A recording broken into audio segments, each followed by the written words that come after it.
ready to go racing, though, for the sprint race of the Nations Cup here in LA as we get racing underway at Watkins Glen, and Kai de Bruin leads the field across the timing line and down towards the first corner. Drummond, Serrano, Inestrosa all in tow behind. Into turn one, it's not a particularly heavy braking zone, so no dive bomb moves into there. Drummond then, it is through into the lead ahead of Jose Serrano. Oh, someone's well off in the back. That's Gallo, who's entered into a different postcode by the looks of things. He fired himself off into the barrier, and in towards the chicane will be where Serrano will try to launch that attack. In the slipstream he is then. He's closing up onto the back of Inestrosa, and it's going to be easy pickings here for Jose Serrano as they draw alongside one another into the bus stop chicane. Serrano goes through and into the race lead once again. Drummond does get held up there behind Inestrosa. He's got the inside line, and look at that. That was decisive and clinical for Drummond. Oh, and de Bruin's walking through. The door's kind of half ajar, and he just said, look, I've got to make as much ground as I can, and he's through it into third position. I mean, here is Miyazono in the slipstream with Kai de Bruin. He's got the inside line down into T1. Can he make that stick? That'll be brilliant if he can. Oh, Urra's going to walk through it as well. De Bruin's going to get shoveled to the curb on the outside and loses 2 places in the space of 1 corner. So Miyazono and Urra are through for 3rd and 4th place now, respectively. Urra on the attack against Miyazono. What a fantastic run he's had through the first couple of corners. Miyazono knows that, goes for that defensive line, and here comes de Bruin ready to try and take profit of it as well. Through the bus of chicane, there's contact. Urra's onto the curb. De Bruin goes back through on the inside as well. So Urra goes from attacking to defending to losing places. What a drive from Jose Serrano, who comes through to take the victory in the sprint race and pole position for the grand final. He wins it here at Watkins Glen. Jose Serrano will lead the field around the final corner and across the line as we get the grand final underway here for the Nations Cup in Gran Turismo World Series 3 in Los Angeles. We're at the Daytona Road Course and we're coming down towards the first turn with Serrano leading from Kylian Drummond. On the brakes we go. Already moves being made. Miyazono sitting in the wheel tracks of Kai de Bruin. You've got Pol Urra and Thomas Laboutelet very close behind indeed. And here comes Kylian Drummond. Side by side he is now with Jose Serrano to take the lead of the race as we come across the timing line for the first time of asking. He's through and into the lead. I guess he wasn't saving fuel, of course, like I said, because he chooses to go back to the lead right now. And sometimes you see that at this racetrack in certain cars where you use that, oh, we got de Bruin spinning out there. At the end of this one, the disadvantage may be if he's expended a bit more fuel. Look at this, he's now kicking off. Miyazono lunging to the inside. Serrano and Urra also going 2 by 2 through the exit of turn 1. That's opening the door here. Valerio Gallo is going to get a bit messy here as we come in towards the hairpin bend. Drummond's ready to try and pick his pocket there as well. Gallo's in the middle of a bit of a sandwich here, and he might come off second best, but manages to get himself now alongside Drummond for the exit of the corner, and Serrano bails out of that battle as we come and flick it through the left-hander. Gallo's going to have the inside line in the grip under braking, gets himself through and into 4th place. The slipstream is just so powerful, and the drivers just sitting in all of those trains. They've really been able to take profit in this mid-stage. It's brought a lot of them right into contention. As we're on board here, Valerio Gallo looks to the outside right now. His right rear tire is really worn, so it's going to be about how long can he hold on. Oh, it's so tight through there. It's so tough to be side by side. Both competitors have to work together. If they go down into the International Horseshoe, a bit of contact. That was Gallo getting 2 for the price of 1 going down into there as well. He went from 5th place up into 3rd place at the expense of Miyazono. Guy Barbara's there ready as well. This is going to start getting pretty scrappy. And then look at that. In fact, he's now gone to 2/10 of a second. So, yeah, exactly that. Yeah, Miyazono to the outside. Laboutelet in the middle. Urra on the inside. Gallo's there ready to try and pick his pocket as well. In we go to the first turn. Urra on the inside. Laboutelet on the outside then here, side by side with Serrano versus Miyazono in the background for position as well. Oh, Miyazono with a big lunge to the inside, contact, bang, into the side of Laboutelet. Serrano's going to get shoveled to the curb on the outside. That's going to cost him drive. It's going to cost him a place to Valerio Gallo and also Guy Barbara there as well. Look at the run that Laboutelet got on the exit there of the Le Mans chicane. He's going for the high line on the outside. It's a longer route around that corner, but he gets it back into the slipstream quite nicely there. Miyazono, as you said, trying to break that toe, I'm sure, before too long. Laboutelet goes for the outside line as they go 2 by 2 across it. 2 to go at the end of this one here. Laboutelet with the outside line for second. Miyazono on the inside, down in towards turn 1. And they just cut a half second out of that lead for Urra right now. They're going to be right on his tail as they get back to the banking if they can stay right here. So Laboutelet into Miyazono. Oh my goodness. Miyazono gets spun round. Laboutelet is hit into the side there as well by Kylian Drumont on the exit of the corner, so the Frenchman's race has really come undone, and you would imagine there's going to be a penalty coming the way of Thomas Labousselé. It's opened the door though for Drumont. His compatriot walks straight through on the inside. No such bother though for Pol Urra. He comes across the timing line to take a commanding victory. Pol Urra wins World Series 3 in the Nations Cup here in Los Angeles ahead of Jose Serrano. It's a Spanish 1-2 in LA ahead of Kylian Drumont, who completes the podium. What an absolutely phenomenal drive.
Nations Cup for the Gran Turismo World Series 2025. My name's Jules Hardy, and I'm joined here in Japan by the wonderful Sasha, my beautiful co-host for today.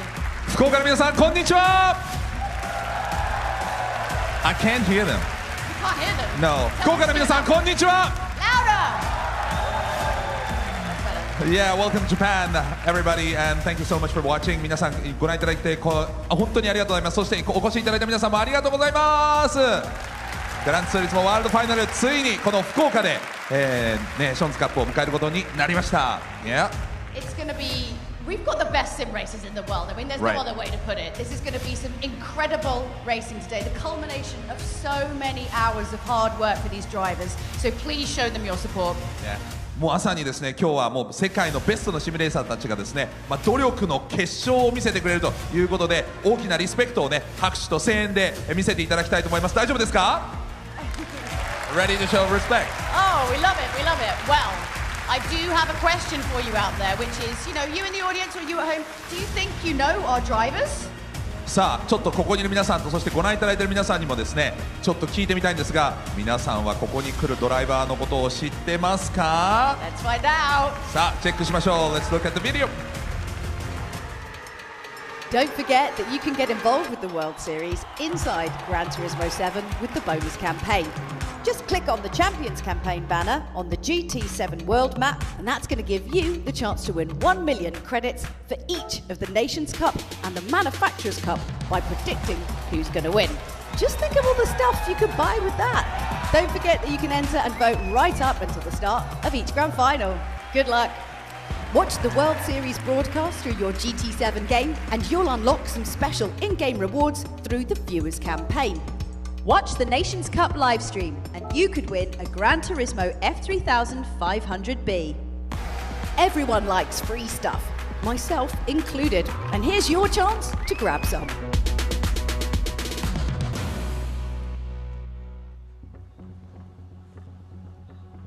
Please welcome on stage Park Jun, Vice President of N Management Group, Hyundai Motor Company, Hyundai Motor Company N Management Group Vice President のパク・ジュンさんです。Welcome. 皆様こんにちは。お会いできて光栄です。私はヒョンデ N ブレンド支柱常務パク・ジュンです。よろしくお願いいたします。私の日本語はここまでです。すみません。Wonderful Japanese。大きな拍手を送ってください。素晴らしい日本語でした。そしてステージには山内和則さんにもお越しいただいております。And 和則山内 is with us on stage。さあ、まずはですね、このジュンさんにですね、この、10周年という、ヒョンデの N ブランド、その記念ということにもなるわけですけれども、ちょっとその辺についても聞いてみたいと思います。So, Jun, could you tell us about the Hyundai N brand 10th anniversary? Okay, before I talk about the Hyundai N's 10th anniversary, I would like to talk about Gran Turismo. I love cars, and since I was young, I played Gran Turismo. Back in 1997, when I first played Gran Turismo, I was shocked, and I play again and again and again. And right now, my sons are playing Gran Turismo all the time, and that shows how great Gran Turismo is. 私は97年に初めてグランツーリスモをねプレイしたわけですが、本当にショッキングなぐらい、もう本当楽しかったわけですけれども、今はですね私の息子たちがですね、もう毎日のようにプレイしているんですが、それがいかに、グランツーリスモがですね、影響力が大きいか、そして大きい存在かというのをね、まさに証明していると思います。To talk about the 10th anniversary, this year marks the 10th anniversary of Hyundai N. And also it means the 10th anniversary of great collaboration with the Polypony Gran Turismo, which began with the Hyundai N 2025 Vision Gran Turismo when we firstly launched N as a brand back in 2015 at the Frankfurt Motor Show. はい、ヒョンデの N の、10周年ということになるわけですけれども、それはまたポリフォニー、そしてグランツーリスモとのですね10周年のパートナーシップということにもなるわけですね。ちょうどですね2015年のフランクフルトモーターショーで今写真出ていますけれども、ヒョンデ N2025、ビジョングランツーリスモを発表した時だったんです。10 years old, we were younger, right? 10年前なんでちょっと若いですね。はい。Over the past decade, Hyundai N has achieved a lot of great success in WRC, TCR World Tour, Nürburgring 24 Hours Race, and also in the Pikes Peak International Hill Climb. We introduced a lot of different high-performance cars like i30N and Elantra N, and now we are setting the standard of EV high performance like Ioniq 5N and Ioniq 6N. はい、ヒョンデはですね N シリーズでですね様々な成功を収めてきたんですね。 WRC、TCR、そしてニュルブルクリンク24時間レース、さらにパイクスピークのですねヒルクライム、そしてですねいろんなハイパフォーマンスな車も、皆様にご紹介してまいりました。i30N とか、あとエラントラ N とか、そして今はですねEV でも、新しいですねスタンダードをまさに築いているというところで、それが Ioniq 5N、そして Ioniq 6N ということになるわけなんですね。はい。ということで本当に素晴らしいんですが、 Congratulations。 Thank you。 はい。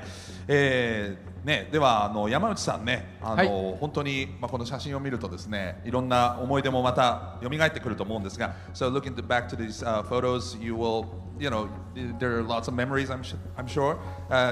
Please tell us about your experience collaborating with Hyundai N brand。N ブランドとのですね、ヒョンデとのコラボレーションをちょっと振り返ってみていかがでしょうか。はい、先ほどね、お話があった通り、2015年に僕ら初めて、ヒョンデの方とビジョングランツーリスモを作って、そこがヒョンデの、スポーツライン N ブランドの、スタート地点だったわけですよね。はい、で、以来10年経ってで N ブランドもすごく定着しましたし、ヒョンデという自動車メーカーも、世界で第3位の自動車メーカーになって、なんかそういう旅路にお付き合いできたっていうのはすごく光栄なことだなと思っています。The 10 years ago that was the beginning of the collaboration, but also beginning of the N. And since then, N became a big brand, and also not only N, but Hyundai became the third largest car company in the world. So it's really an honor to join the journey together. That's what Yamauchi-san saying. Thank you. Do you want to add something? Yeah, it's been great working together with the Polypony Digital in the past 10 years. And looking ahead, we are preparing exciting collaboration with the Gran Turismo for the next decade and beyond. On top of adding new cafe menu and also museum content, the Elantra and TCR will be available in the next DLC. Right here, you can see maybe. It's an honor to bring one of the most dominant touring car into. Oh, go ahead. Sorry. Go ahead, yeah. All right.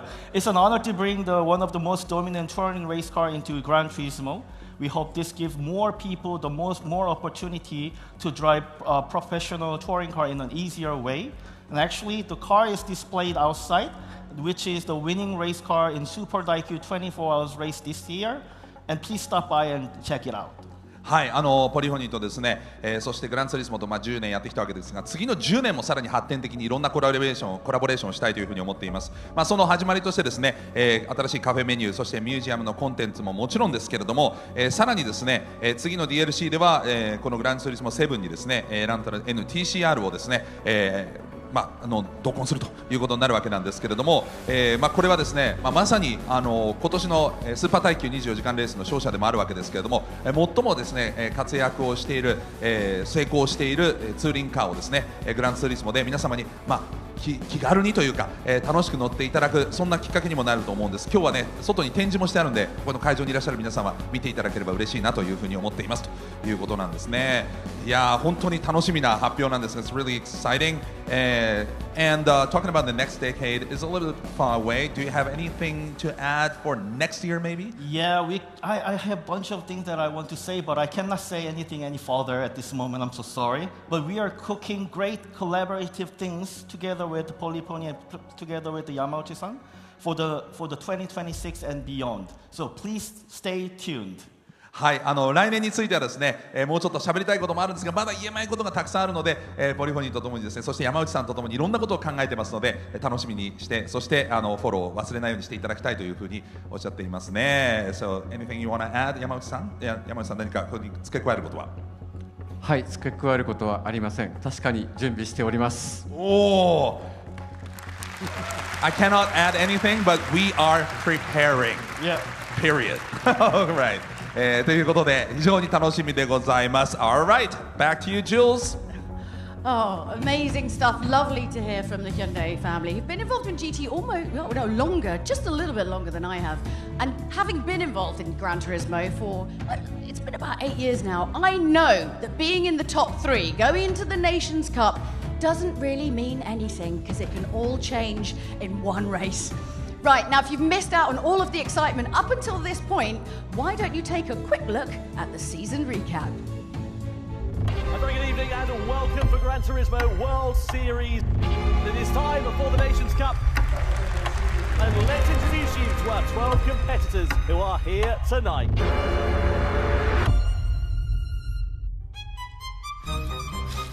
'25 is the 8th year of the Gran Turismo World Series, and we kicked off in round 1 in the United Kingdom. And London did not disappoint, and we were treated to some incredibly tight racing. As we come into the first corner, Serrano defends Urra, looking for the outside line. That's going to be brave. Can he make it stick on Serrano? He slides. Is that moment over? But Jose Serrano pulls a blinder and wins the grand final of the Nations Cup here in London.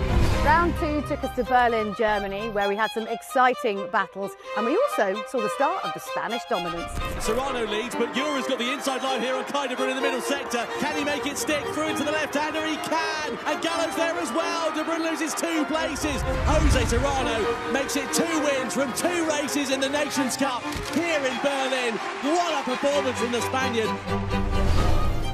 Round 3 in Los Angeles was a bit of a banger as Pol Urra managed to stop Serrano going 3 for 3 and also got the sweet taste of vindication for his little bit of a slip-up in Berlin. In we go to the first turn, Urra on the inside. No such bother though for Pol Urra. He comes across the timing line to take a commanding victory. Pol Urra wins World Series 3 in the Nations Cup in LA. And so here we are at the World Finals in beautiful Fukuoka, where anything can and probably will happen. さあそれではネーションズカップのドライバーの皆さんの登場です。大きな拍手で出迎えてください。 Let's meet the drivers of the Nations Cup. From Canada, Samuel Cardinal.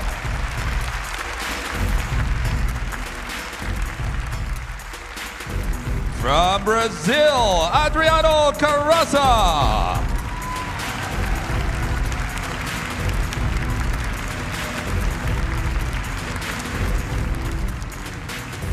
From France, Thomas Laboutelie.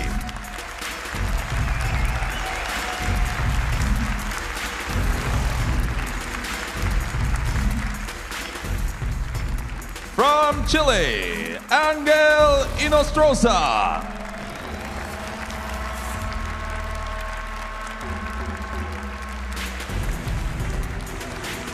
From Australia, Guy Barbara.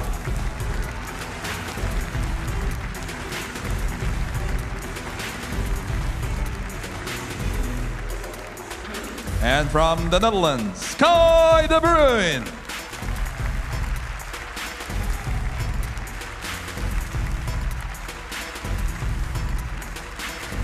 And from Japan, Nippon, Takuma Sasaki.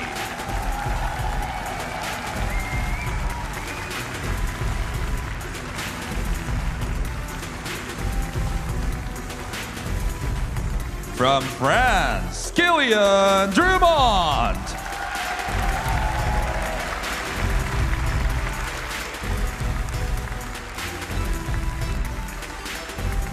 And from Japan, Nippon, 2020 and 2024 champion, Takuma Miyazano.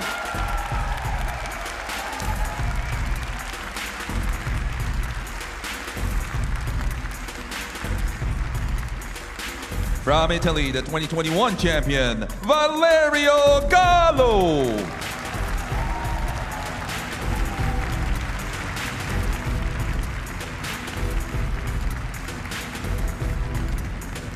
From Spain, 2023 champion, Pol Urra.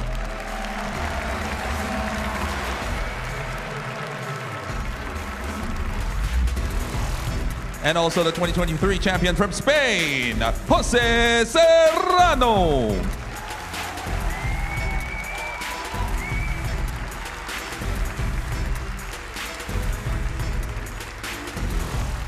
それでは国歌の演奏です。ご起立ください。Please rise for the national anthem of Japan.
Oh, hey, so I don't know why I was over here, but I was. Hello. Hi. Like windmill high five on the way. Hello. All right. How's it going? Okay, this way. Right, okay, so I mean, before we kind of get into it all, Yeah. like, it's very, very close between the top drivers, but Yeah. I just don't think there's anything can really happen at this point. Yes, we saw that yesterday. Yeah. Yeah.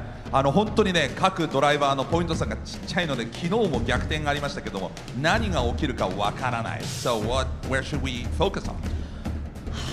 I don't know. Like, it really comes down to what happens on this stage. I mean, I Yeah. don't want to discount all the other rounds. Obviously, they are Right. very, very important. Right. But it's the pressure. Like, this Yeah. is the last chance saloon. This Exactly. they're going to be a bit more aggressive. Uh-huh. You know, maybe Serrano won't hold off just because it's Pol. You know, you just don't know. I was going to say also, do you think, obviously, our Japanese drivers, obviously, we have the Japanese Yeah. audience here. Is Yeah. it going to help or hinder them? What do you think? Of course, I think they will. さあ、日本のドライバーもね、参加していますけど、日本のこの福岡のお客さんは応援はより一段してくれるんでしょうか。どうでしょう。They will. It's helping. Yeah. It's going to help. I It's think. tailwind. It's tailwind. Yeah, okay, all right. Well, I think it's time that we get these guys on the track. But just before we do that, let's take a quick look at the competition format. The Nations Cup features the best 12 drivers in the world from the 2025 online qualifiers. 9 countries are participating in the Nations Cup World Series this season. Spain, France and Japan are the most represented countries with 2 drivers each. Today, the time trial session sets the grid for race 1. Across races 1 and 2, points are rewarded, and each result sets the grid for the next race. In the grand final, all drivers compete for double points, a final chance to shake up the leaderboard. In the end, only one driver will be crowned the Nations Cup champion. You can stop. Okay. Oh, is it me? Yeah. Okay. 宮園選手です。大きな拍手。宮園 on stage. So. Fans, a lot of fans. Yeah. You know, it's home soil, so I'm sure that will help. We just had a tailwind here, so will that help him? Let me ask. 地元です。応援すごいです。ね、日本選手応援してる皆さんどうですか？助けになりますか？もちろん昨日はなんというか変にお腹痛かったんですけど今日はいい感じのプレッシャーかかっているのできっと皆さんにいいレースがお見せできると思います。Yesterday, I had a stomach ache in a bad way. Oh, okay. But today, I'm nervous in a good way. Okay, good, so I'm good confident enough. for today. Okay, this is good. And obviously in Los Angeles, you were very aggressive. Are we going to do this today, we think? LA ではものすごいアグレッシブだったわけですけど、今日はどうしましょう？今日はやはり1年間の最後のレースなので、周りもかなりアグレッシブだと思うのでしっかり周りを見ながら、アクシデントに巻き込まれないように、レースをやっていくことを目標に進めていければなと思ってます。So it's a final race, so everybody would be aggressive. So I might check, look around the other drivers, what the other drivers do, and not be involved in a crash, and just go to the end. Classic Miyazono. Okay, one final question. Takuma, you've been with us for a really long time in Gran Turismo World Series. How has the level of competition improved over the years, you think? 長年ずっとね、you know already. He doesn't need a translation. Anyway, これまでね、長年もうずっとグランツーリスモを戦ってきたわけですけど、その競技のレベルの上がり方っていうのはどうご覧になってますか？もう毎年毎年上がってきてて僕はもう8年間ずっと出てるんですけど多分今年が一番レベル高いと思いますし僕もかなりいい年なので正直なかなか厳しい状況ではあるんですけどやはり去年のチャンピオンとして、情けないところは見せられないので最後は笑って終えられるように頑張ります。I'm in the competition for 8 years. Yep. And definitely this year is the highest level. And I'm getting a little bit older, so I might, I have to be confident, but I'll do everything that I can as a defending champion. All right, I think it's time that we put this nervous energy that's on this stage into something good. Let's give them all a big one round of applause before they start, and we'll throw it back up to Tom and Jimmy. 大きな拍手をお送りください。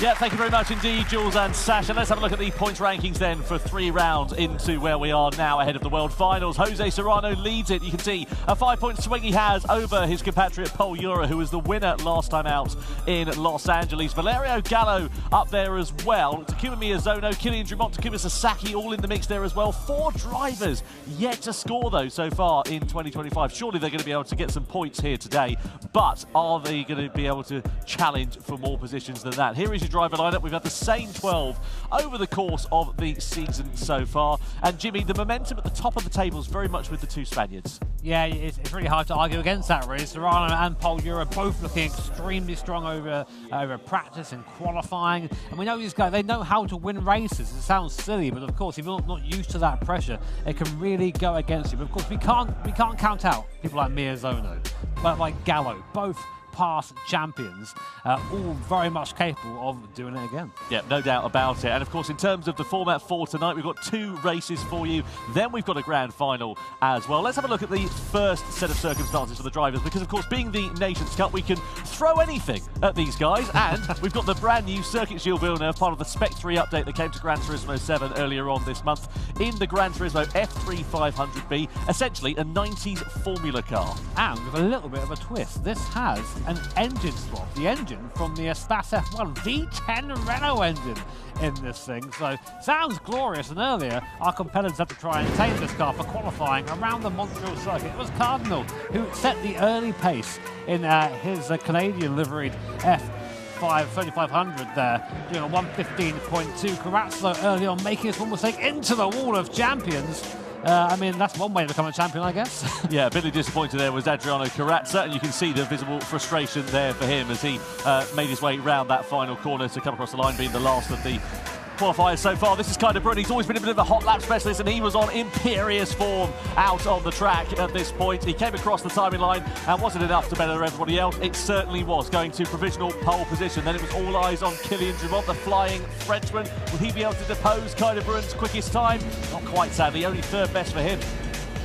And interesting, of course, Zono, someone we tend to expect to be quite a sharp end in these downforce base cars, going wide down left, just touching the grass. That would just slow him down slightly on the way to the line.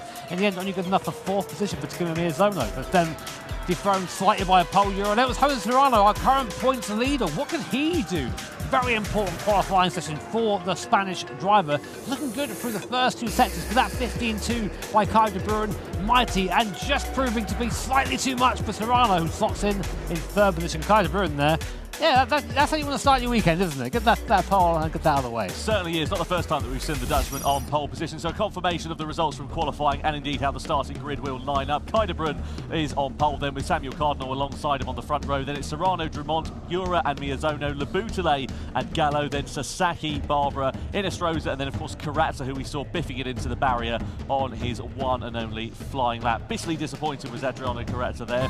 No surprise about that at all. Now, a new feature of course with Spec Free is the data logger feature. So basically we can overlay two laps. You've got Samuel Cardinal and Kai de Bruyne going head to head here. Different laps, different lines through the corners here, Jimmy. But what are you picking out from this? Well, look at the lines at the top of the graph there. You can see the minimum speed between the two drivers. Of course, Kai with the blue line and Sam there with the yellow line. But just seeing a little bit more efficient at getting the car out of the corner is Kai de Bruyne. And it was only 0.05 of a second the gap at the end.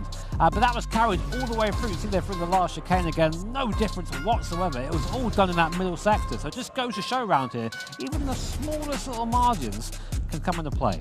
Certainly can. As you can see, the first of our three races here tonight about to get underway very shortly indeed at the circuit Gilles Villeneuve for race one of the Nations Cup. An amazing venue we have here in Fukuoka, the venue for the 2025 Gran Turismo World Series World Final. Some brilliant cars on display as well. The Ford GT there, we saw a Porsche 911, Mazda 787B there. Yeah. That's your pick of the bunch. I skipped him when I saw that thing. Amazing to have that here. And of course, having a live audience here as well adds a little something special, doesn't it? Certainly does. Well, let's have a closer look, shall we, at the circuit the drivers are going to be competing on then. So, circuit de Spa-Francorchamps for race one, prototype cars, racing soft tyres, 8 laps. And when we say prototype cars, we don't just mean new cars. We've got a right variety of machinery. Yeah, I like how it's just a prototype car.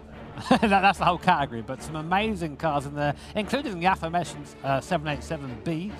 There's Toyota GT1s in there, there's Group C cars, we have modern Vision GT cars, a whole bunch, of course. Here's your starting grid, a reminder. Kai de Bruyne, of course, starting on pole with Sam Cardinal in second, Serrano third, Drumont in fourth. And here's the car selection, the first look at what our drivers have picked for their machines. Any surprises there for you, Tom? A few, yeah. Just to be clear about this, by the way, in terms of how the drivers were able to select their cars, of course, if you qualify on pole position, you get the first pick, second position on the grid, you get the second pick, and so on and so forth. So obviously some drivers not quite able to get maybe the machinery that they would quite prefer, but I'm keen to see, for example, a Sauber Mercedes C9 going head-to-head with the LM Mazda Vision Gran Turismo machine. I mean, where else are you going to get something like that? Yeah, this is a very Gran Turismo race, isn't it? I love stuff like this. A wide range of cars. 787B we mentioned down below in the lobby. I tried to get anywhere there, but the security, they're on it around here. They are quick. Of course, Le Mans winner in 1991. Good year. It was. Year 1991. It was, yeah. I heard that there was a YouTuber that was born in that year as well. No. No idea about. A brilliant car. I must be honest, I've never seen you quite as excited about this. Why is it that this car excites you so much? I mean, it's just something different, isn't it? It's that awesome 4-rotor rotary in the back, making that awesome shriek, and its performance too, of course. Absolutely. We're about to get the first race underway for the Nations Cup here in Fukuoka. Wow, we are So very close to the start of our first race of the grand finals of the Nations Cup. I can't believe it.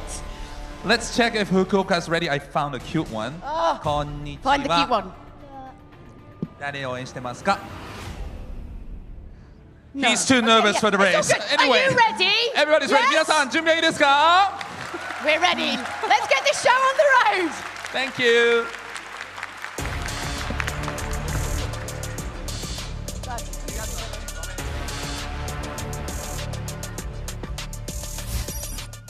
Race 1 of the Nations Cup for the Gran Turismo World Finals then about to get underway here at the Circuit de Spa-Francorchamps. Let's see how this one is going to play out then. Prototype machinery and a variety of different cars over the course of this legendary circuit in the heart of Belgium. Kai de Bruyne in the Toyota GT1 on pole position. He's got Samuel Cardinal in the Sauber Mercedes C9 alongside. Then you've got Jose Serrano in the 2010 Peugeot 908. Kilian Drumont in the Nissan R92. That's going to be a tricky machinery on the lyrics, with Pol Urra in 5th place in the Jag XJR9. Then the Mazda 787B that we saw a few moments ago, Takuma Miyazono behind the wheel of that one. The Toyota GR10 Hybrid from 2021 is alongside Valerio Gallo's Porsche 962 from the 80s. Then you've got Takuma Sasaki in the Porsche 919, Guy Barbara in the Mazda LM55 Vision Gran Turismo, in a Stroza in the Audi R18 from 2016, and Adriano Carrazza in the Hyundai N Vision Gran Turismo machine. Now, Jimmy, as we said, variety of different machinery for this one. There's been a fair bit of balance of performance action going on as well. Yeah, really tricky, because a lot of these cars, of course, would never race each other in periods. So getting them to race well together here is one of the tasks of our BOP management here. But something to mention, of course, I actually had a go at some of these cars earlier on in that 787B. Very capable car around here, very quick in the corners. But that GT1 Toyota we've seen from practice, incredibly fast down the straights, but lacking in the corners. So it's going to be an interesting one, this. I don't really know how to call it right now. No, absolutely not. And just to remind you of the points as well, it's double points on offer for the first and the second race compared to what we've had so far in the GT World Series. So 6 points was on offer for the wins in the first 3 events. Now it's 12 points on offer. That then gets doubled again for the grand final here tonight. So there's a lot to play for and a big opportunity for an upset in terms of the standings, with Jose Serrano, of course, still leading. Let's get the race underway then. The Nations Cup Race 1 here in Fukuoka is go, with Kai de Bruyne leading down towards La Source, with Samuel Cardinal followed by Jose Serrano. Are we going to see any dive bombs on the inside there? Looks like Miyazono was trying to lunge through in the Mazda 787B. He's now into 5th place as we come out on the run out of La Source. Kai de Bruyne's gone from pole position down to 3rd, with Jose Serrano now occupying the front of this race. Up through the rise of Eau Rouge and Radion we are for the first time into the Kemmel Straight, and Miyazono's all out of shape, nearly into the back of Kai de Bruyne. That cost him time, cost him a place also to Samuel Cardinal. So we're only about 3 or 4 corners old in this race, and now we've got a change of lead because we're 3 abreast down the start finish straight. Serrano on the inside, Drumont in the middle, Kai de Bruyne on the outside. Who's last of the late breakers? Serrano it is that manages to retain the lead. Drumont into 2nd, and Miyazono somehow, after all of that drama from La Source and in towards Eau Rouge, manages to get himself into 3rd. De Bruyne's had a mistake somewhere. He's down to P8 from pole position. So a familiar story there from Kai de Bruyne as Takuma Miyazono goes side by side with Pol Urra. Sasaki moving up as well in the Porsche 919. So a hectic start there, and profiting from all of that is Jose Serrano. Great start from this rally, ideal for him as we're in the midfield there. Pol Urra battling against Sasaki, and you're seeing all the differences of these cars here. And getting a Stroza up to P5. Those hybrids really fast at the start here, but being held up slightly by this Jaguar. Look at that cork in the bottom of it, and they're all together. You can barely throw a towel over them. Yeah, you can see the newer prototype cars are just so much quicker in this mid-section, the technical part of the circuit. When you get onto the long straights, that's when the older machinery will prove to be beneficial. But look at the gap the top 2 have got already at this stage. Jose Serrano, Kilian Drumont already with 2.3 seconds in their pockets over Pol Urra, and you've got cars there that are separated by about 18 years in terms of total time. The 2010 Peugeot 908 being chased by the 1992 Nissan as we come down in towards the bus stop chicane. Drumont having a look, Serrano going for a slightly defensive line into there, manages to get it all up as we see Urra going very deep down in towards the chicane, just about manages to hold position, but Miyazono and Sasaki ready to pounce behind as we start lap 2. What a sight so far in this race. Look at that gap between 2nd and 3rd. Pol Urra got a lot to do to try and bring that back from now. Meanwhile, Rest of the pack goes through the source. Serrano leading down the hill with the gap now. 8/10 of a second to Drummond, who we now ride on board with this awesome Nissan Group C car. What a camera angle this is. Think about the power this thing has driving through the rear wheels. It's very tricky to get through the midfield. And now look at that. The length of this thing, holding it in 4th gear, 305 k's, nearly 310 k's. Look at the speed difference, almost run into the back of Jose Serrano there, but you're seeing the strength of that thing. So if Drummond can hold on through this midsection, he can attack then in the first and last with a much more based around top speed. Here's Miyazono. He's trying to defend here from Pol Urra at 787B, running well so far, but there's now a big gap between the leaders and the second pack. Gallo and De Bruyne under investigation for a collision. Gallo's down in 10th place, De Bruyne's in 7th position, so De Bruyne clearly in the wars on the opening lap there of that race, and it's cost him a fair bit. It might be set to cost him a little bit more as well. Down in towards Puon we go. Let's have another look and see if we can pick out what happened between Gallo and De Bruyne. So Gallo's there in 10th place. Where's De Bruyne going to unfur in all of this?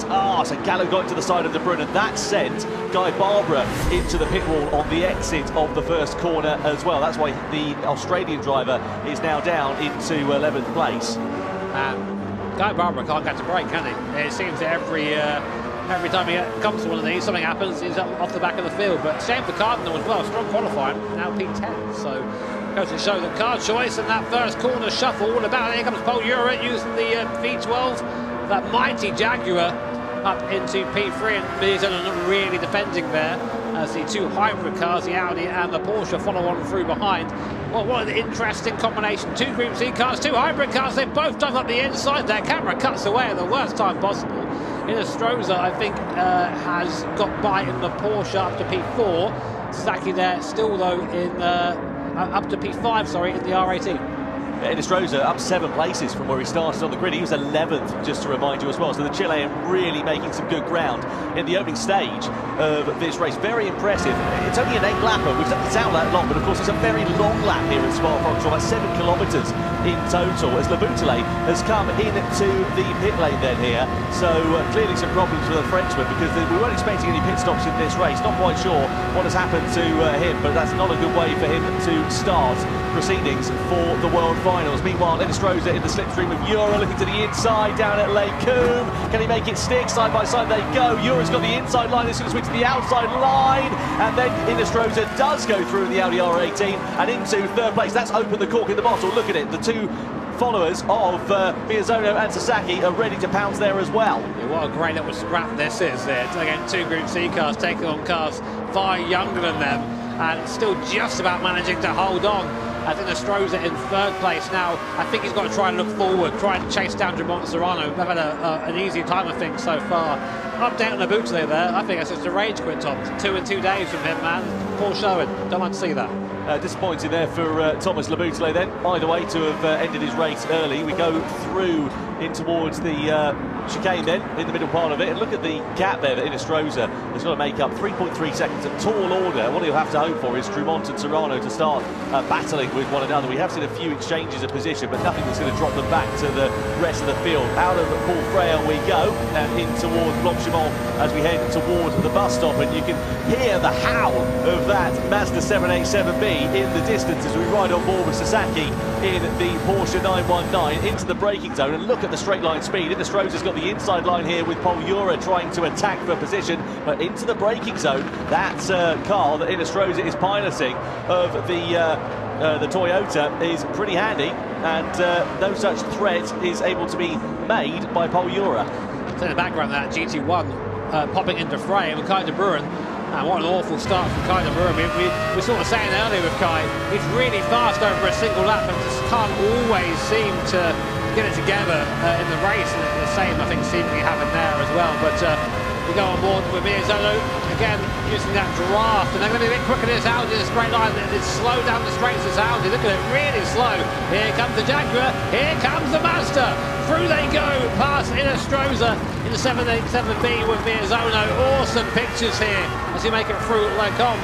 And what an awesome little back and forth is these hybrids. They charge up the hybrid during the braking zone, so they'll get a burst initially out the corner, then they're slowed down into the straight, whereas these 787Bs, what's hybrid, they say? Just let's just burn more dinosaurs. That's how they do it. Yeah, certified 90s moment there. Yeah. Super fast down the straight with those two cars. Innistroza will be right on board with him. My apologies, I said he was in a Toyota a few minutes ago. Of course he's in an Audi R18. I need to get my eyes tested. Coming down into towards Fukuoka we go as we ride on board with the Chilean driver. Interesting fact for you, by the way, half of this grid, 50%, they're all former champions in one way or another. Some in the Nations Cup, some in the Manufacturers Cup, but a very, very well-esteemed grid in this, and that is why we're seeing such close competition on track. Through this chicane we go, as Miyazono is now going to be the driver that is under threat here from Innistroza. Of course, both Serrano and Innistroza both part of the winning combination for the Manufacturers Cup yesterday, so they're on a bit of a high at the moment with that momentum. We enjoyed this battle yet again. Definitely the most interesting part of this race, this little scrap for third. As at the front, you see that Urra is just trying to get away in the Jaguar, but they can't do it. As soon as they break down here again into the bus stop, it's a big recharge zone for these hybrids. They're going to have a huge burst of speed coming out of these corners here and have a chance to get back on through past the Group C cars. Not a great race so far for Kaide Brun, as we know from pole position. He's down into 7th place. Also for Sam Cardinal as well. We've hardly mentioned the Canadian. He's into 10th position at the moment, considering where he started on the grid. He was on the front row. So the two drivers who were very quick in qualifying earlier on this afternoon, it's not translated into a strong race result for them here so far. Still a few laps left to go though, as we come over the rise of Eau Rouge and Radion. Innistroza all over the wheel tracks of Takuma Miyazono here. So Audi R18 versus Mazda 787B versus Jaguar XJR9 as well. Down the straight we go. Urra goes for a slightly defensive line, just moves over to the right hand side, back into the traditional racing line for the braking zone. Miyazono not able to launch an attack into Leiku. Yeah, I just also look at the gap for the lead there. Drummond getting much closer down that first sector. Again, that Nissan that he's piloting, trying to follow Jose Serrano much quicker down the straight. Pol Urra setting the fastest lap of the race in that Jaguar, so there's still pace there for sure. And the lap times all super similar there. So the top three drivers have all done a time within 300 of each other. Yeah, exactly. So fastest lap, but it doesn't count for much because, of course, the gap's going to stay exactly the same. So Urra, despite the fact that he's pushing on like he's left the gas on, as Miyazono's got a 1 second penalty for colliding with another car. Now that's going to be very detrimental to him because you've got Innistroza, you've got Sasaki, all within a very close distance. So it's going to drop him down a minimum of 2 places here, and it might bring him off of the back of that group as well. Let's look at what happened then for Takuma Miyazono. So we're away for this one, then coming down in towards the first corner, side by side, and Miyazono just biffed it into the back of Kylian Drummond. That is what sent the Toyota wide at the start of this race and cost Sam Cardinal positions. No, that was kind of rude. I beg your pardon. In there, but yeah, so I wondered how we got over there. I remember seeing that, thinking, how did you get there? But that apparently is how that happened. So Pol Urra then, his job's going to become slightly easy now that Miyazono's off the back of that little pack here. Let's see if that 787B now can get back in touch with his hybrids now that the draft. So here's the battle for the lead. Jose Serrano leading still in that Peugeot. Behind him, though, Kylian Drummond in that Group C car. Now this is where that Nissan has the legs. Watch that gap as we go over Eau Rouge and Radion and up towards Les Combes. The live point stands on your screen now. Surprisingly, Jose Serrano would increase his lead if the race were to finish as it is now. But still, 2 and a bit laps left. We're on board with Drummond. Look at this in the tow again, over 300 kph, almost driving up to the back like a standing still there. He's just trying to show his nose, but from that far back, that's a different postcode. I'm not sure that's going to happen. No, exactly. If he was a half a second closer or so, you know he would be very much within striking distance going in towards that chicane. But as you say, just a bit too far away at this point. So lap 6 out of 8 we're on. Pretty steady at the front end of this race. Serrano and Drummond, that gap sort of ebbing and flowing, but not really coming down to a point where Drummond is able to launch a move. And you can see coming down through this technical second part of the circuit here, that's where the newer car, the car that's Jose Serrano, the 918 that he's piloting, is going to be at an advantage relative to the Nissan that Kylian Drummond is driving. That's a good middle sector though by Drummond. This is where Serrano's been sort of gapping him over the last couple of laps. Let's see what he's like through the chicane here and through the Stablos, because that's where Serrano needs to build the gap. He's vulnerable on the straight. So here we are, out of the right-hander. See the drive of the Peugeot out of there, great acceleration. But now he's got to try and contend with 700 horsepower on Nissan Group C goodness. So up towards the bus stop here. Is this corner flat for Drummond? It must be in this thing at this speed. Let's have a listen. Oh, easy. But look at this now. Really close to Serrano. Will he go for move to the bus stop? No, But you have to think, Tom, he's thinking about something maybe the end of Interlake. Feels like a bit of a dress rehearsal, doesn't it? Serrano was slightly deep in the middle part there of the bus stop chicane, but due to the nature of that corner, you can sort of gather up that mistake, and it doesn't really cost him too much time. Subsequently, he has a massive boost coming out of the final turn, going down in towards the first corner.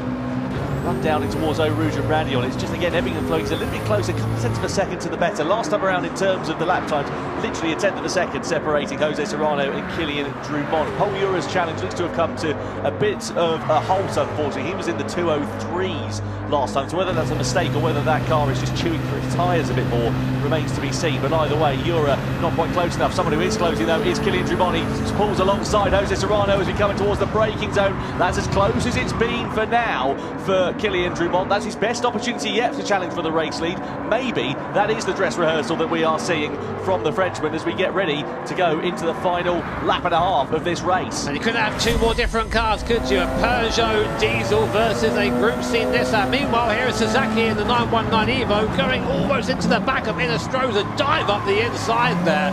Very opportunistic. I don't think he meant to go for that, to be honest, but he saw himself going up the inside. That was that. So there is Sasaki in the 919. It's a rare sight, that, actually, seeing two cars from pretty much the same era actually fighting with one another in this race. Fantastic job that Sasaki has done to get himself into fourth position. Third place would be even better, though. More points on offer. Just another reminder for you, 12 points is the maximum for the race lead, all the way down to 1 point, of course, and double the points for the grand final. Notes tell we are, though, still from third all the way down to sixth place at the moment, with Miyazono bookending this one in the Mazda 787B. So I'm keeping one eye on the gap between Serrano and Drumont here, because that's going to be super important coming on to the last lap. Keep an eye, though, also on this fight. Urra hiding this train. Miyazono has managed to climb his way onto the back of the train after that penalty, so he's not out of it yet. We've got 4 places up for grabs in this last lap of the bit. In goes to the inside. Sasaki to defend from Inestrosa. He's going to try a long way around. Is he going to make it stick? He's still just about got a nose there. Inestrosa making that work. Now it's a drag race down the source. Sasaki's going to win that one. And on to the final lap of the race. Is Drumont close enough to Serrano for a move? Oh, on the inside goes Sasaki. Can he make it stick into La Source? He's got the move, he's got the place, he's got track position, he's through and into third position, but will that cost him drive on the exit? Will leave him vulnerable as we come down the hill and head in towards Eau Rouge and Radion for the final time. So Sasaki through into the podium places for the first time in this race, but now Pol Urra is coming under threat here from Angel Inestrosa, and now he's attacking Takuma Sasaki, Inestrosa as well. We're nearly 3 abreast, we are 3 abreast. Miyazono's in the middle and coming through in the 787B, gets 2 places in the space of 1 straight as we head in towards Lake Coon for the final time. Urra's in third, Miyazono's up through and into second. Inestrosa now, the driver who's gone from attacking to defending to losing places, as Sasaki's on his inside through the right-hander, and now Inestrosa is down to 6th. And look who's back in the mirror, Takuma Miyazono in that orange and green liveried Mazda 787B, climbing his way back up the positions after that penalty earlier on, and now Pol Urra knows he's going to have a challenge on his hands to keep that third place to the end of the lap, and then Miyazono crowding Sasaki there to the edge of a circuit. A bit late that move, but you're seeing the difference in acceleration here. That 787B cannot contend with the hybrid power of the 919 Evo and the Audi, but only half a lap to go. Maybe they keep it. Look how close Drumont is now. Yeah, these drivers know that these points are absolutely crucial in the early stage of the weekend here for the championship. So Drumont wants to try and take points out of Serrano. Urra needs to get third place to try and hold on to as much of a lead as he possibly can at the top of the table. On board we ride there with Kylian Drumont. One more opportunity left to challenge for the race lead, and he's just too far away from Jose Serrano. We're coming towards the braking zone at this point, and I don't think, unless he goes for a Dan-dare move on the brakes, Drumont looking to the inside. The door gets shut though by Jose Serrano, who blocks the line and holds firm as we come into the final corner. Jose Serrano wins race 1 of the Nations Cup here at Spa-Francorchamps from Kylian Drumont, and Miyazono is through on Pol Urra for third place and then dragged to the line. The 787B gets a podium here in Belgium ahead of Urra, Sasaki and Angel Inestrosa. A fantastic race there with all different types of machinery, and that is a brilliant way to start off proceedings here in the Nations Cup for the World Finals. I thought for a second Drumont was going to get that done. That was a huge lunge by the Frenchman right at the end there, but just about getting the car slowed down. Serrano, what a strong start to his campaign, leading coming into this weekend, extends his lead now as well. looking very good for the Spanish driver. Of course, I mentioned as well, Takuma Miyazono, great comeback after that penalty. P3, still very much all to play for at the end of race 1. Absolutely, and in terms of race 2 as well, Jimmy, for the Nations Cup, I don't want to spoil things too much, but we have sort of had a taster as to what we're expecting for the car and circuit combination. What's it you say, Tom? You've got the flavour? I've got the flavour. I have definitely got the flavour for that after what we've just seen there. But that's going to be even more exciting because, you know, we're throwing a completely different set of circumstances for these drivers. And that race was an absolute thriller. Let's look through some highlights of it, shall we? Amazingly, Kai de Bruyne and Samuel Cardinal started it on the front row of the grid. As we went down towards the first corner, though, it all kicked off. Miyazono was a bit late on the brakes. He went into Drummond, who subsequently hit de Bruyne, sent him wide and lost positions. Then it all kicked off a bit further behind there as well. That's Kai de Bruyne, who was then in the mid-pack at the start of the second lap. It sent Guy Barbara into the wall. But the battle for the majority of that race was focused on the final podium places. We had Urra, Miyazono, Inestrosa and Sasaki all duelling for position, pretty much corner by corner. Yeah, I mean, it was so cool seeing these Group C cars go up against these LMP1 prototypes. And in the front of the field, you've got a diesel Peugeot leading from 1,000 horsepower Nissan. I love Grand Prix. This is what it's all about to me. But the fighting was strong all the way through. I mean, these guys changed positions about 5-6 times a lap. This was Sasaki getting by Pol Urra. At this point, Miyazono was in 6th position. But he wouldn't be there for long. Look at this draft he would get through here, overtaking the two hybrid cars, going high downforce configurations here. Through he goes, just squeezing by, almost get hit into the grass. A little bit of a contact with Inestrosa there as well. He comes back onto the line and then onto the back of Pol Urra. But it was this man, Jose Serrano, leading from pretty much right to flag. Takes his first win of the weekend. Drummond in second and Miyazono coming home. That last podium position, third place. Great start for Jose Serrano's championship challenge here this weekend. Disappointing end, though, for the man who, of course, was leading the championship prior to the start of this one. Pol Urra finished in 4th place, lost a handful of points to Jose Serrano. So, to my maths, I reckon they're going to be tied on points at the top of the table. Drummond there in second, Miyazono in third. Then you've got Sasaki, Inestrosa, etc. Valerio Gallo down there in 7th place ahead of Kai de Bruyne and Sam Cardinal, who both started on the front row of the grid. Adriano Carrazza there bookending the points in 10th position. Yeah, so Serrano was leading going in, Tom, so he'll be... Beg your pardon, yeah, of course he was. He'll be further ahead, if anything, there. But, yeah, I mean, that's our first set of points for the day there. I mean, commiserations there to Guy Barbara and Lamutale, but, yeah, very much looking forward to seeing what comes next. So we are joined with the winner of race 1, Jose Serrano. Hi, how are you doing? I mean, I feel like you're very comfy. You've got your strategy down, which is just get out in front and let everyone else have a more chaotic time behind you. Yeah, the race was chaotic behind me because I had Killian behind me from 1 second to 1/10, so I was calm with him because I knew that I had a good car for the race. So yeah, so happy with the result. I mean, it was great. You didn't know it wasn't too stressful. Yeah, that's okay. 後ろからね、ドゥルモント選手が来てたんですけれども、自分はね、1秒から1秒間半ぐらい離れてたんで、安心して走っていたということなんですけど、じゃあプレッシャーはなかったんでしょうか So you didn't have any pressure from Killian, you know? Didn't feel any pressure? Breathing down your neck. I'm really calm right now. Really? 今、とっても落ち着いてる。全くプレッシャーなかったということです。Wow. What breakfast did you have this morning? I need to know the magic. It's a secret. Secret. Yeah. Oh, I see. It's a secret. It's been, it's really been your year this year. I mean, what do you think? What has been different to other years? Do you think, in terms of your mindset and how you've driven? I think I am very confident in myself. So it's the big difference for this year, and I hope I win the title this year again. はい、今年ね、非常に調子がいいんですけど、今までとの一番の違いは自分に自信が持てるようになった。なので今年またね、チャンピオン取れたらいいなというふうに思っていますということですね。Yep. Confidence, positive mental attitude. You should be my teacher. Sensei. Sensei. Thank you so much. Congratulations. おめでとうございます。大きな拍手をお送りください。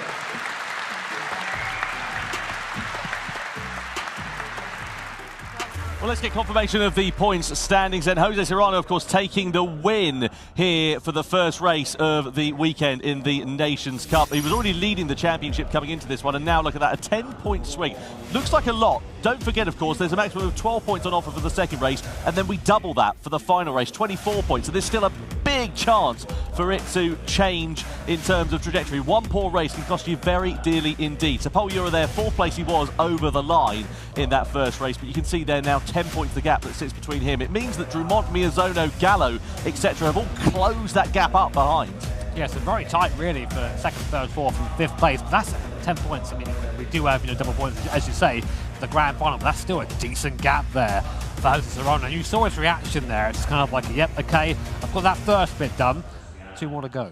Absolutely, yeah, and it's not the first time that we've seen some fantastic racing action so far this weekend. Of course, we had the Manufacturers' Cup here yesterday, and it was a bit of a thriller, wasn't it? We really did enjoy some exciting racing action, which went down right to the checkered flag. But not only that, we also unveiled this, the first event in the Middle East happening for the 2026 Gran Turismo World Series. We're going to Abu Dhabi on the 28th of March to kick off our year. What an absolutely thrilling prospect that is. It was announced in front of the crowd here in Fukuoka. We had His Excellency down on the stage, and then of course we crowned our champion as well in the Manufacturers' Cup. We saw Porsche starting on pole position in the grand final. We saw battles though with Mazda, which went right down to the closing stages of the race. It did. We thought that it would be a showdown between Mazda and Porsche, but in the end it was Sato for Porsche bringing the car home and giving that manufacturer's title to Angelo Nestroza, and of course his other teammate Jose Serrano leading today as well. So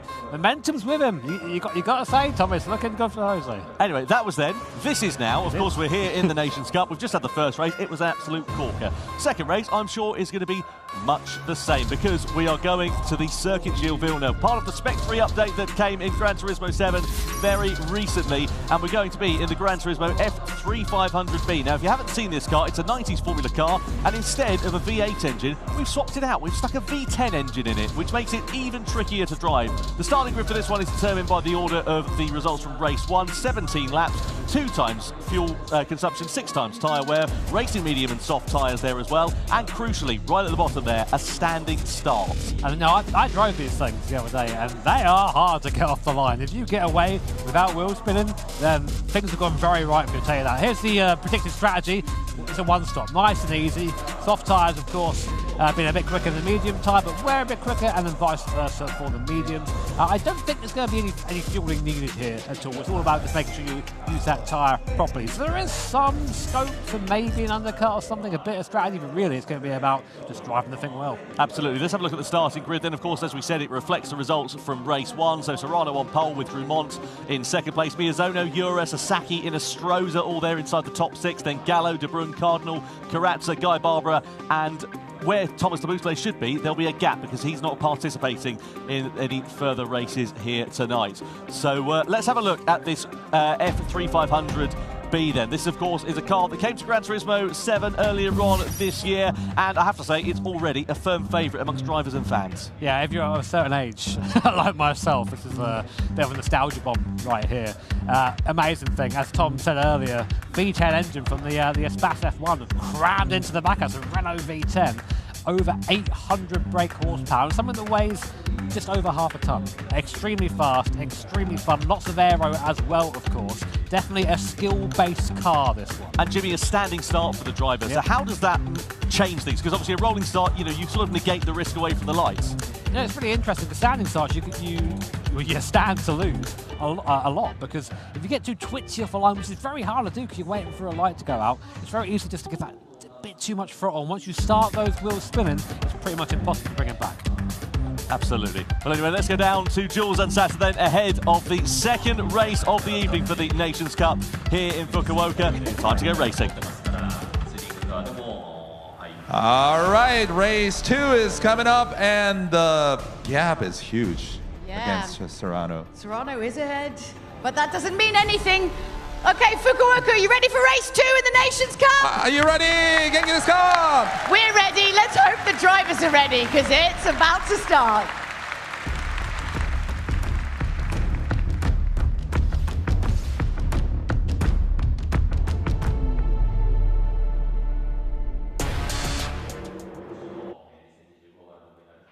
World Series World Finals about to get underway, and the drivers then lining up on the grid for this one. Let's see how it is going to work out then. A standing start at the Circuit Gilles Villeneuve in these 90s Formula cars. Pole position, Jose Serrano, the winner from race 1. Alongside him on the front row is Kylian Drumont in his Gran Turismo F3 500B. Then Takuma Miyazono heading the second row of the grid with Pol Urra for company, chasing down Serrano's championship lead. Sasaki in P5 on the grid, with Angel Estrada 6th position for the Chilean. Made some good progress from where he qualified in the first race. Gallo lines up P7, and he has got Kai de Bruyne for company alongside.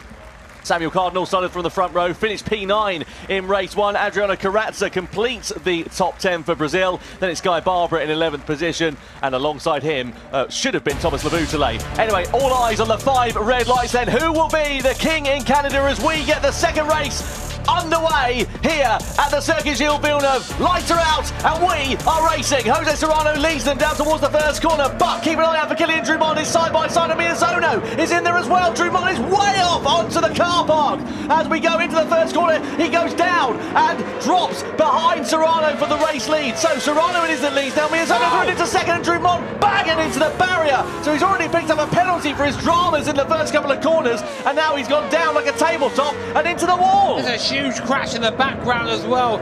Oh wow, that was chaos at the start. I mean, the upshot is Serrano is now presented with a gap out front. Miyazono second, Sasaki third, Urra fourth, but I think Urra at the start, I don't know if he touched the grass or something, but he was way too fast in C1, went flying into the back of Drumont, and who got just shoved over the grass, got a penalty for going over the grass, I think, and then that was it. So, yeah, unsurprisingly, that incident under investigation, man, what a start. Well, we always talk about pressure, don't we, in these events, and so that proved to be the case there for Pol Urra.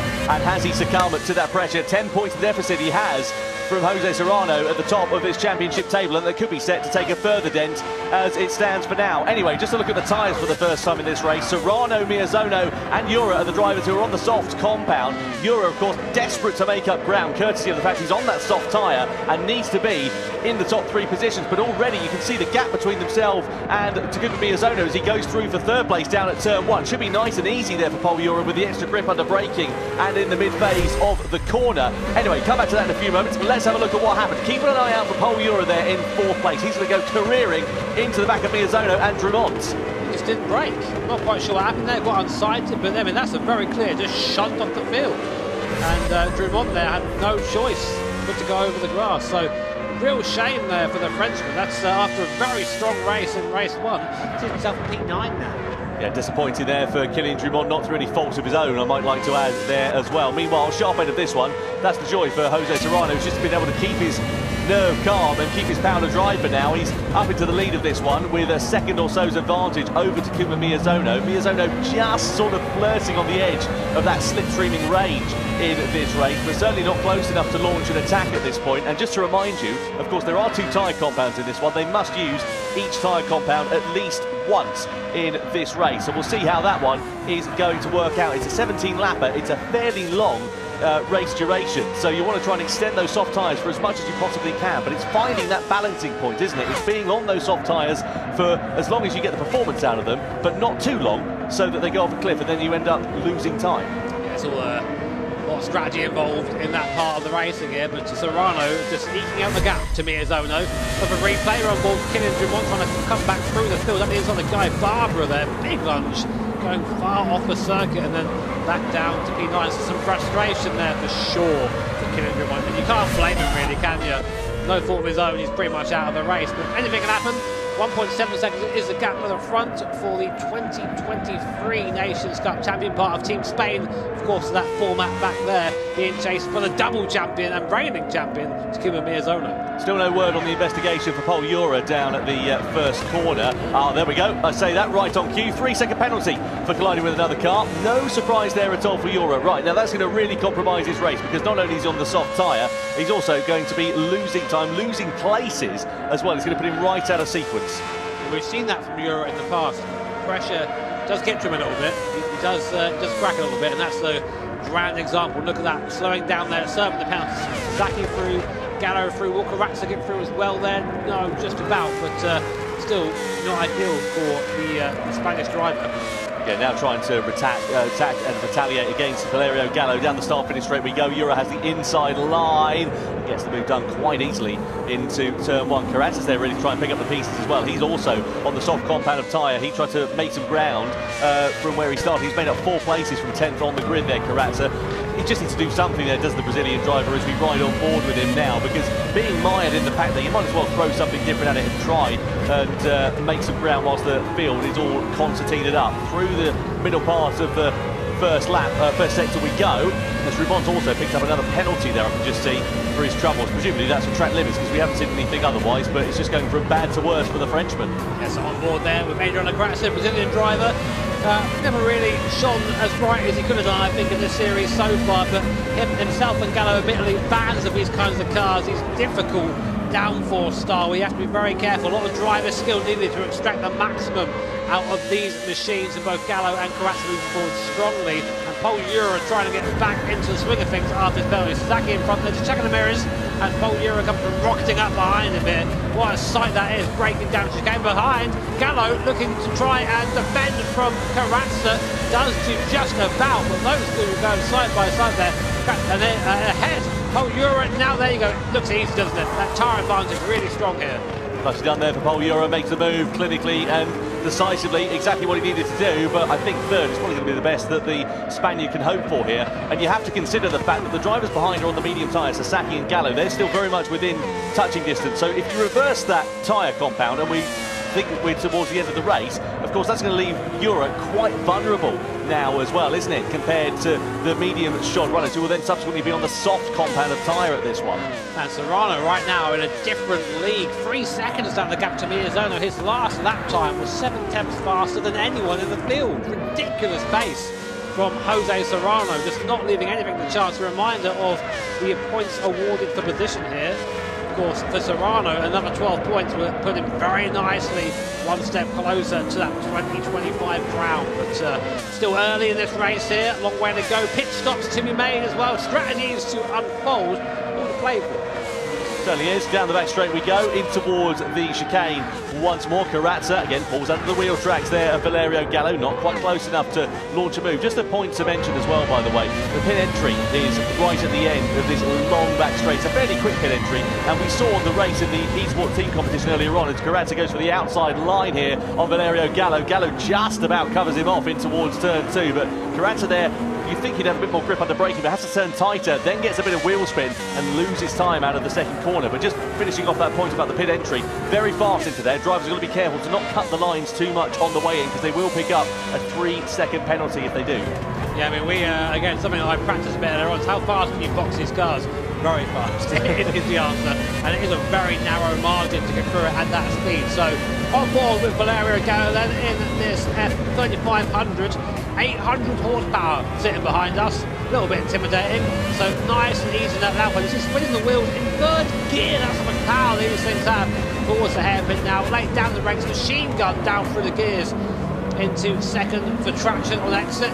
Try and get a nice and clean exit as possible, and then set yourself up for a sifting opportunity on Sasaki in front, which Gallo is doing. And Gallo moving forward now, and Sasaki starting to falter a bit on that medium tyre. Not the first time that we've seen this F3500B in the Gran Turismo World Series. We had it, of course, earlier on this season, and also last season as well, for that matter. On that occasion, it had the V8 engine in it. This V10, a little bit more torque, a little bit more power, and it's just that bit trickier to drive on the limit. That's why you're seeing drivers getting wheel spin and just sliding the car a little bit more. You can see Gallo there parking his machine on the apex of the corner. It takes a bit of a slower line through that first turn, and then subsequently slows up through turn 2, but he can afford to do that. You don't have to send it around the outside. He can't really get it for Adriano Carrazza there, but Gallo now just looking a bit more vulnerable than he was, and Carrazza again seeking the opportunity to pounce into the middle sector to Dandare move on the inside. Carrazza just decides that discretion is the better part of valour, but you sense it's a case of when and not if for the Brazilian to try and attack against the Italian. He's been flirting with the idea over the last couple of laps or so, and again he closes up onto the back of him as we come through in towards the hairpin bends. Carrazza's just chewing up that Dunlop tyre right now. He's chewing up that soft compound. It's not going to last much longer at this speed. He needs to make his moves and get on with it. He spent too much time behind Gallo and Sasaki. A little bit of a love tap there on Gallo for good measure, which is probably going to set up him very nicely for a move on Sasaki. So Gallo now in the slipstream of Sasaki in front. Sasaki does try and go defensive, sits in the middle of the circuit, but not much he can really do about that as Gallo drives by using that slipstream up into fourth place. Karatsa's going to try the move as well. Wow, caught him unaware there, and Karatsa picking the pocket of Sasaki up into fifth place, goes the Brazilian. The driver's really aggressive over the curbs there, and he properly slammed it over the sleepy policeman, didn't he, Adriano Karatsa? Managed to make it stick quite nicely. So Sasaki down 2 places, Gallo through and into 4th position. So this is working out quite nicely here for Valerio Gallo. Urra, of course, he's in 3rd place, as we know, but he's still some 6 seconds off the back of Miyazono, and of course he's going to owe the medium compound of tyre at the end of this race, which is going to leave him vulnerable because Gallo will be on the soft compound of tyre. So you would imagine that Gallo is going to be a shoo-in for a podium if it all continues going his way. Sasaki with a big amount of wheel spin through the second chicane, just about manages to gather it all up okay, but costs him a bit of time. So maybe a bit of frustration creeping in there for the Japanese driver as we come through the second sector. You can see the car starting to move around here now, so maybe those medium tyres coming towards the end of their useful shelf life. Well, it's just also how aggressive you are on the front. You can really burn through the tyres by just slipping them out of each corner. It's part of the challenge of driving this absolute monster. As Karatsa now struggling to keep up with the unleashed Valerio Gallo, despite being on the faster compound of tyre. We'll check lap times as they come through to get an idea of what was his splits. Pol Urra decided to come in. Does Karatsa as well in the background. Just a blur, flash in the background there.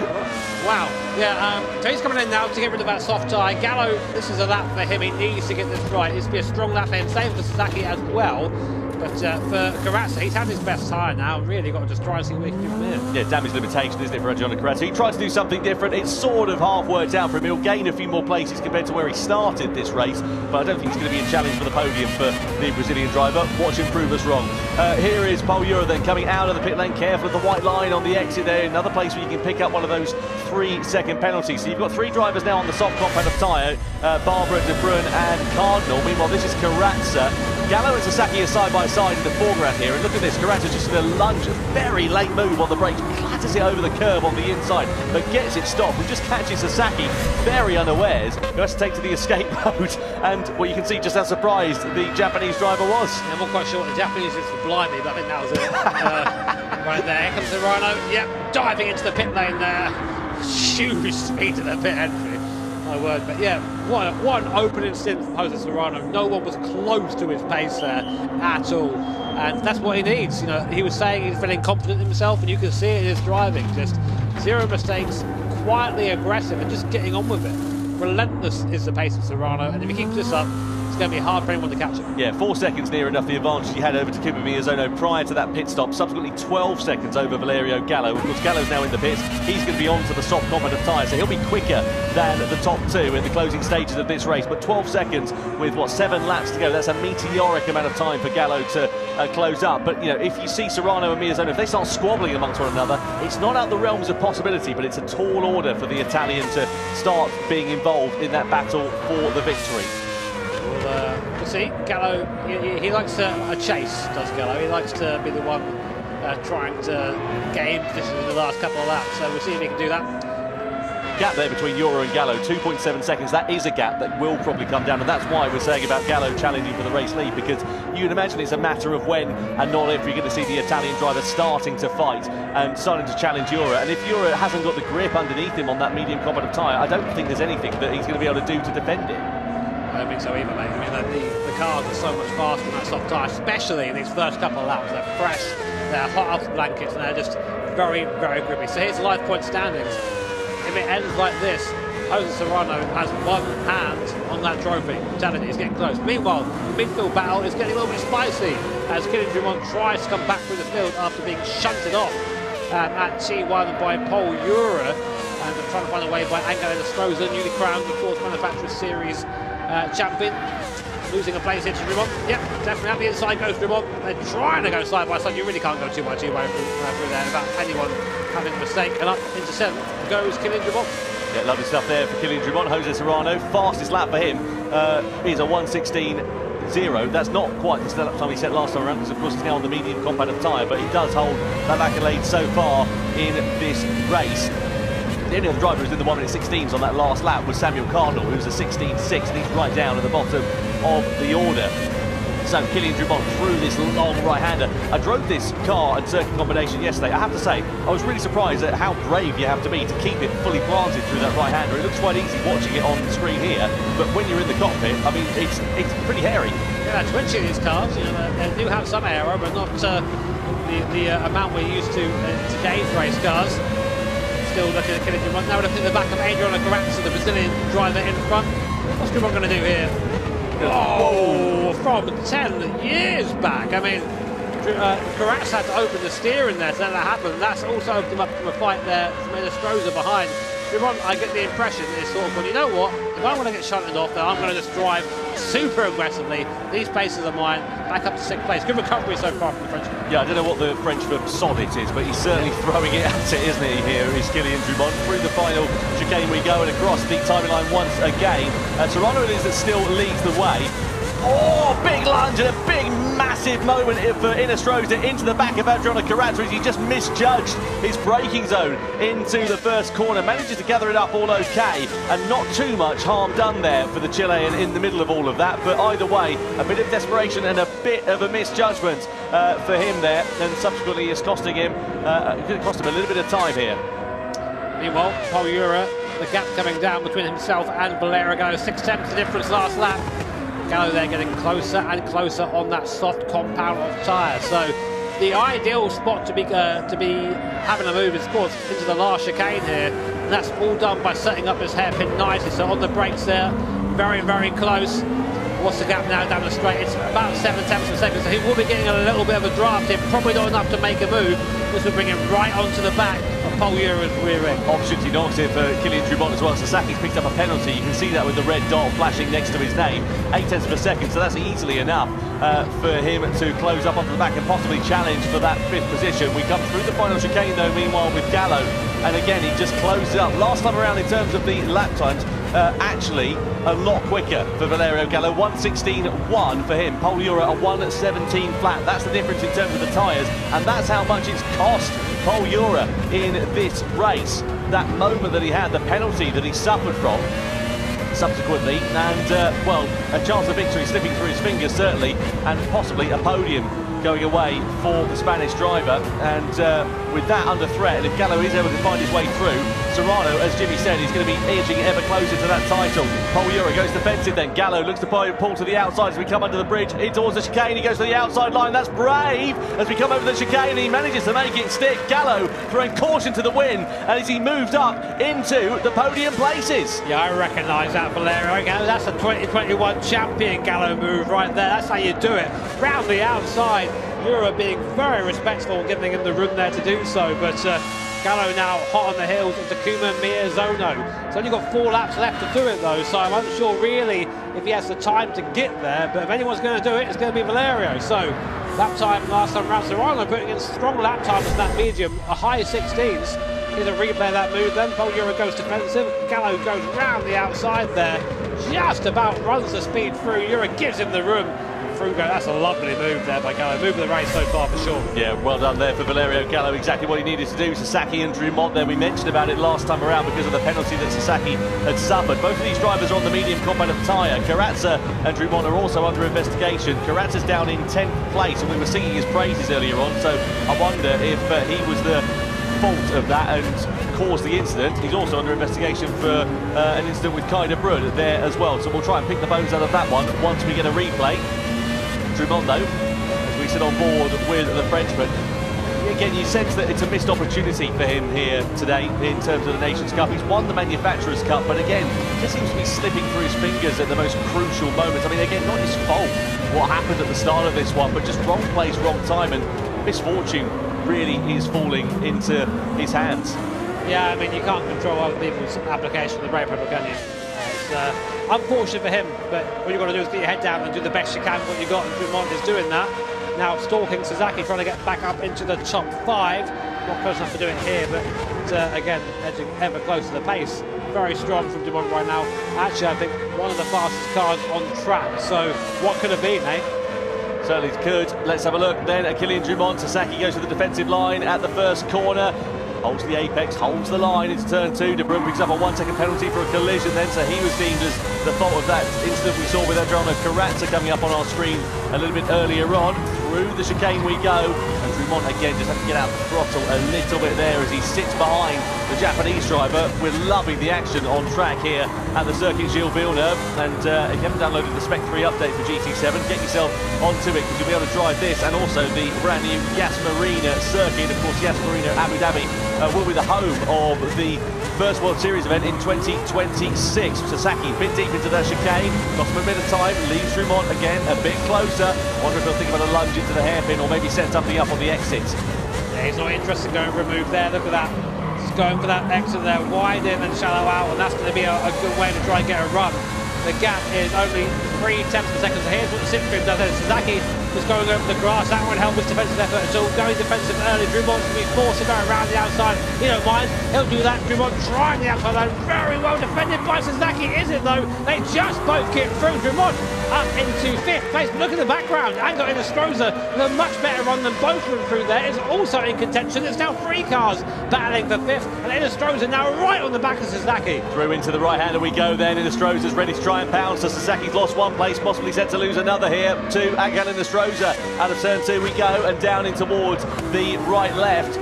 And Drummond, well, made hay whilst the sun shone there, exactly what he needed to do. Gallo meanwhile brought the gap down to Miyazono to 5.4 seconds as Inestrosa has a look to the inside. The door's not quite ajar enough for him to be able to walk through at the moment, but the Chilean really driving like a man possessed. Sasaki again clipping the grass. Not the first time we've seen that. Cost him drive, cost him a possibility of a position here as well, as Inestrosa drives around the outside even before they've made it fully into the braking zone and goes through to 6th. I mean, Drummond must be worried about the Inestrosa charge as well, but they're still fighting. Sasaki and Inestrosa having to go inside and defend is Angel. Just about keeping that place for now, but this isn't the place you want to be here, really. You're now giving the draft to the car behind. Will we see a retaliation from Sasaki? On board we go then. Up for the gears, 330 kph maximum speed. We go down straight 340 as we hit the anchors there, but not close enough to make a move with Inestrosa. I think maybe we've seen Sasaki struggling these last 2 laps. I think we're going to see him maybe drop off the back now. Yeah, what was it? You know, 2 corners, those 2 battling amongst one another, and that's allowed Drummond a second or so's advantage. It sort of moves him out of the meaningful slipstreaming range. Meanwhile, we've hardly mentioned him. It's like he's been on a Sunday drive to the shops. Jose Serrano has had an absolute blinder for this one. He started, of course, at the very head of the field, courtesy of winning the first race. And at the moment, it looks like he's going to make it 2 wins from 2 as he comes through the middle sector on the final lap. 5.1 seconds is the advantage he now holds over Takuma Miyazono, and this has been an absolute display of excellence from the Spaniards. Yeah, I mean, this is the drive of a champion. This is the guy who knows how to win races, who has won this series before, and it's really hard to fault anything he's done right now as he comes to finish the race here, undoubtedly in the lead.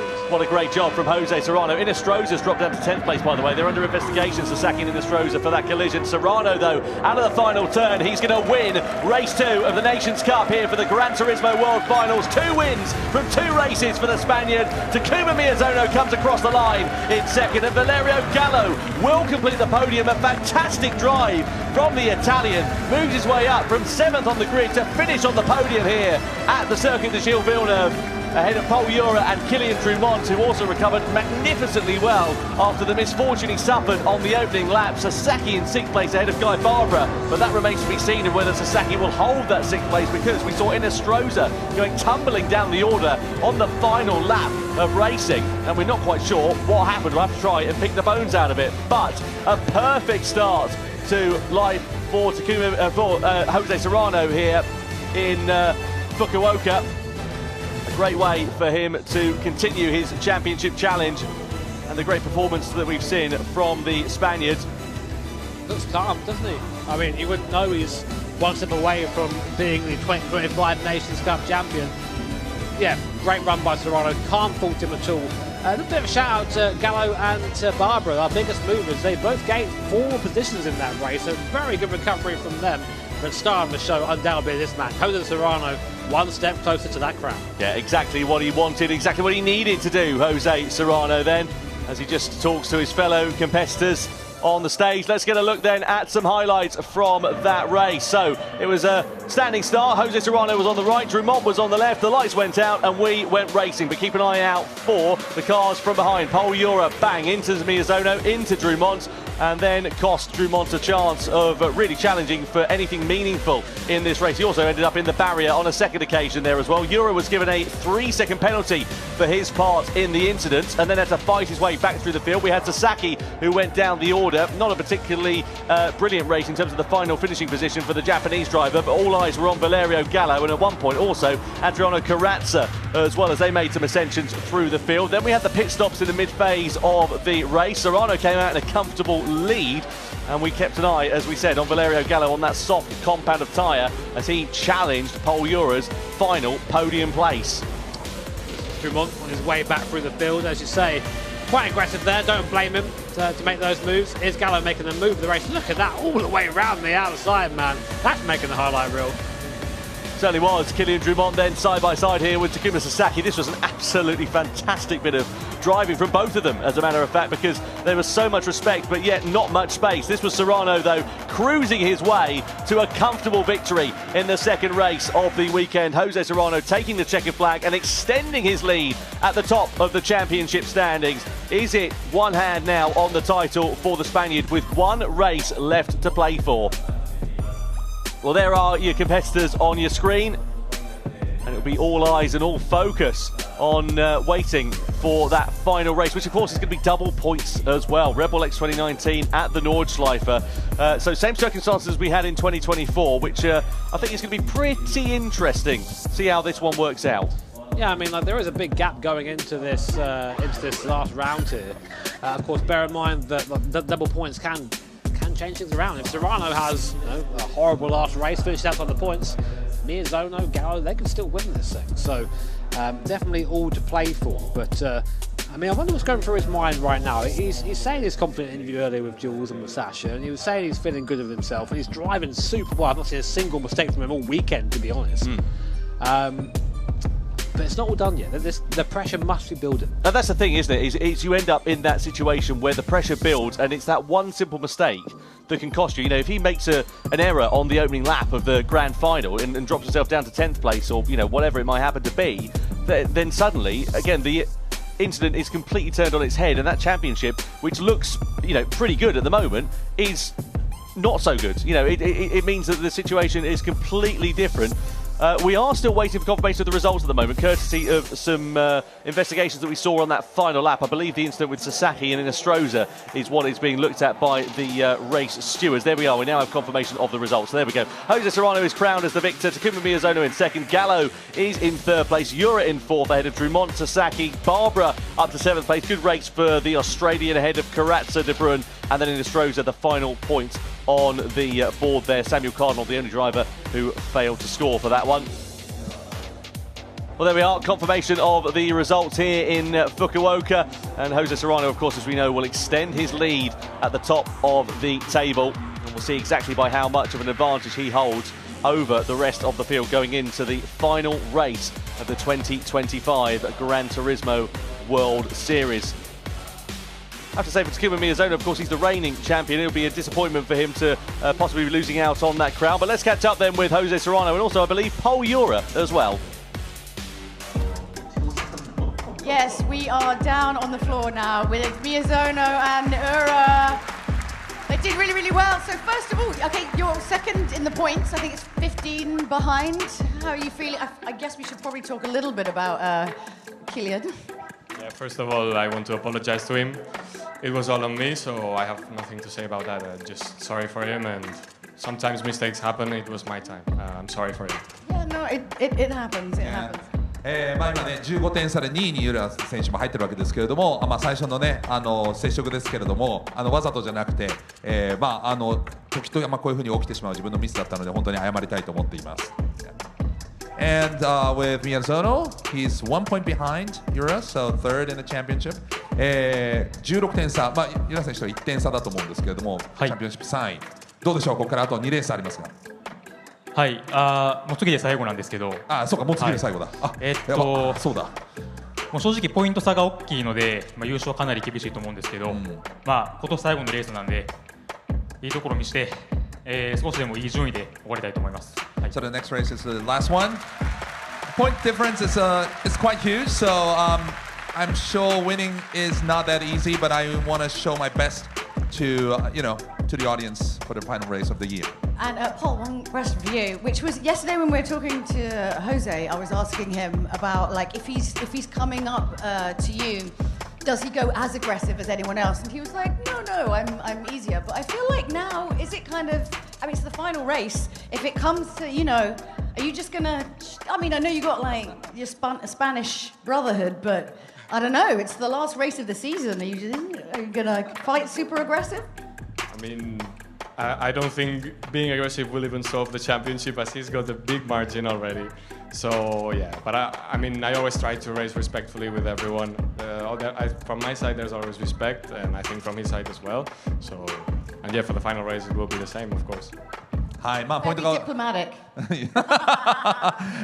すごく外交的な外向きの答えだねっていうふうに言ってましたけども、っていうのはポイント差が離れてるけども最後アグレッシブにいくかどうかということですけれども、でももちろんそのね同じ国ということでリスペクトもあると思うんですが、ユラ選手は常にですねこうやって自分はリスペクトを持って、フェアでいこうというふうに思っています。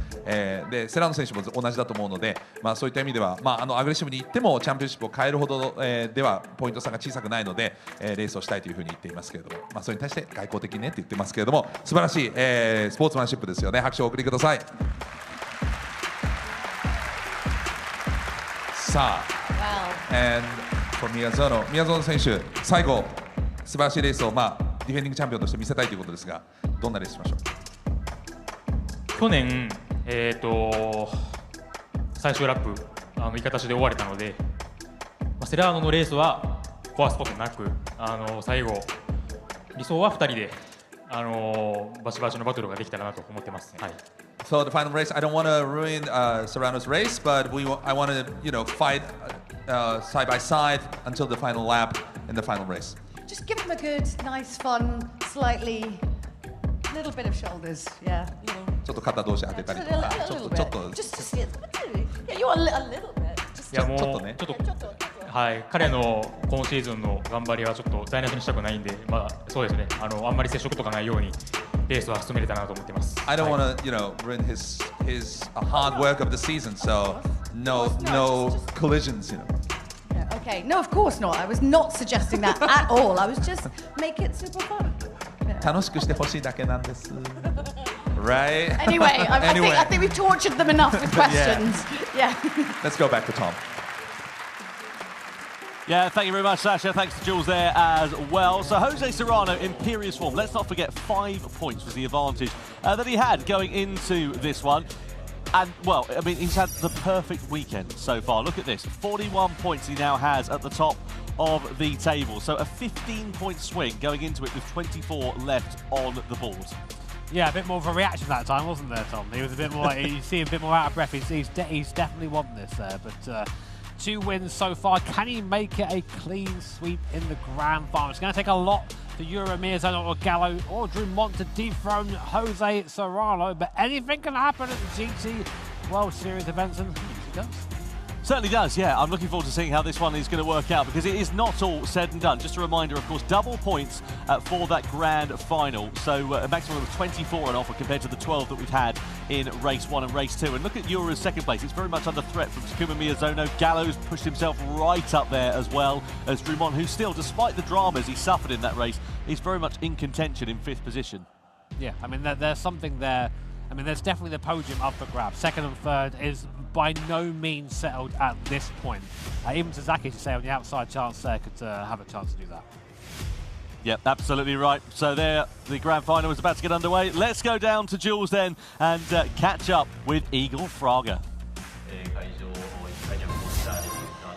I'm now joined on the floor by the Super Formula driver, Igor Fraga.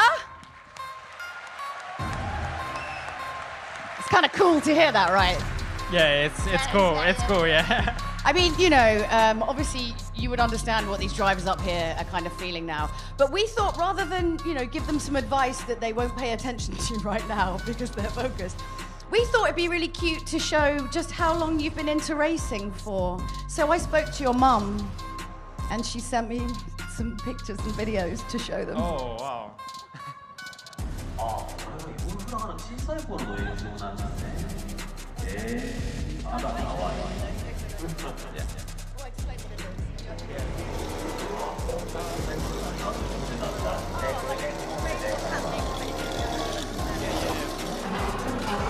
なんか僕のレースキャリアをちょっと振り返るというか、なんか僕のお母さん、家族が送ってくれたグランツーリスモを昔からプレイしてた動画とか、ちょっと今年のスーパーフォームラーの結果も踏まえてちょっと自分の歴史というかを見せてるものみたいです。はい。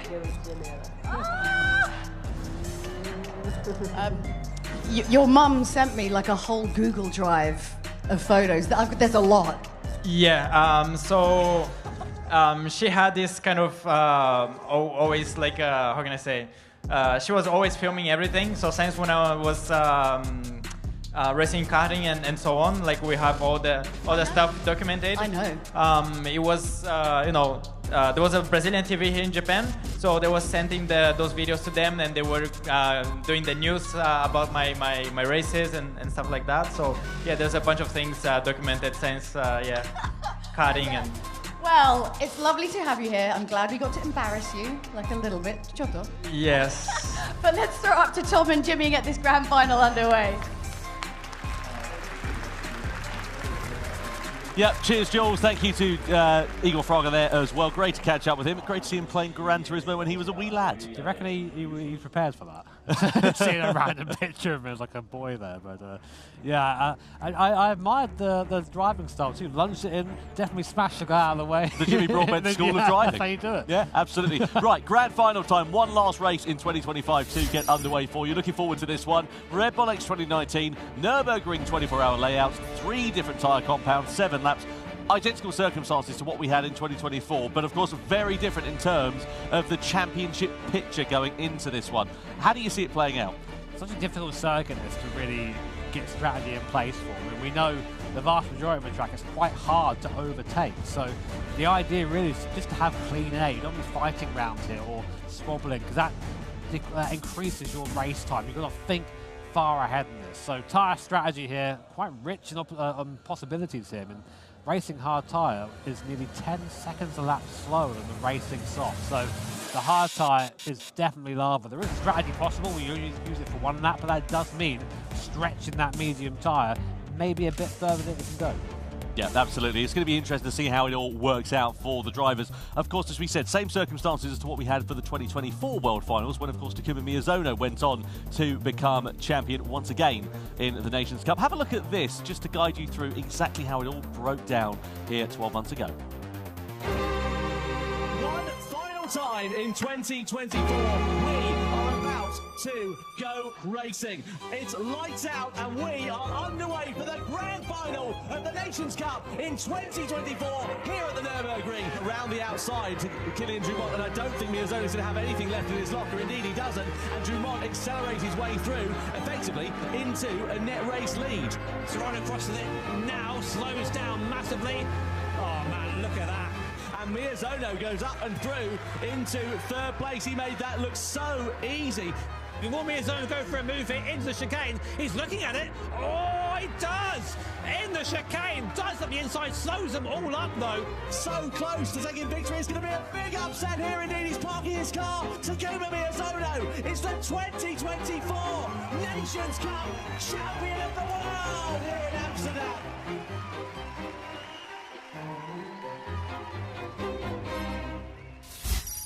Well, I think my vocal cords have just about recovered from that one. Winning predictions, Takuma Miyazono. Doesn't seem to matter what he does, he always gets the lion's share of the votes. Yeah, we see this. It's just a huge amount there. I mean, Gallo supporters, I admire you. It's not looking good for Valerio right now, I've got to say. But Jose Serrano, of course, our leader right now. Only 15%? What's that about? Where's the faith? Yeah, I have to say, it does seem not like a foregone conclusion for Jose Serrano, because, of course, it is double points for this, the grand final.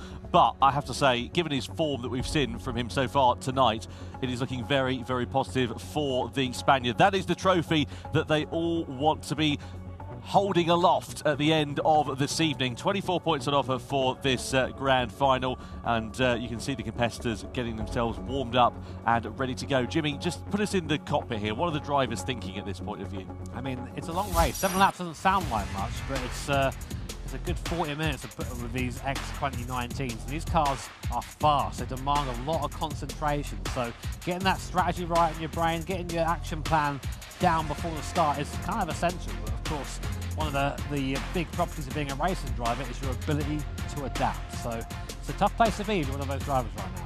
Certainly is. Well, Jose Serrano, as you can see, is going to be starting this one on pole position with Miyazono alongside on that front row. Gallo and Urra, then Drumont and Sasaki, Barbara and Corazza, De Bruyne and Inestrosa, and then Samuel Cardinal in 11th position. 15 points the advantage that Jose Serrano has with 24 left on the table. And the Red Bull X2019 competition is the machine that the drivers will be piloting. 816 horsepower with 650 kilograms of weight. It's fast, it's aerodynamic, and it's a very tricky car to control on the limit. Especially around a circuit with curbs about the height of the car. Don't be touching those in that thing when you find yourself going to space. Not in a good way either. So we've seen Serrano, he's good in these cars. Miyazono's good in these cars as well. It's a very different vibe from last year. Of course, Miyazono went in kind of the favourite last year. Serrano, we saw a couple of penalties, caught up in some things that weren't really in his control. So the race can go away from you if you're not careful there. But you have to think the momentum behind him now must feel quite different going into this race this year for him. It is interesting, isn't it, how the sort of tables have turned. Serrano, as you say, on imperious form so far here today, no question about that. Pol Urra, his compatriot on the other side, little bit messy and a bit scrappy on a couple of other occasions. Anyway, we're not far away then. Let's get ready to get the grand final underway for the Nations Cup. Yes, it is just about time to start the grand final, and as we were saying, it's double points, so it's still anything can happen. ダブルポイントラスト、何が起きてもおかしくありません。最高のレースを見たい方は拍手を。 Yes, I'm ready, the drivers are ready, this is the last race of the year in the series, let's go! Let's go! 行きましょう。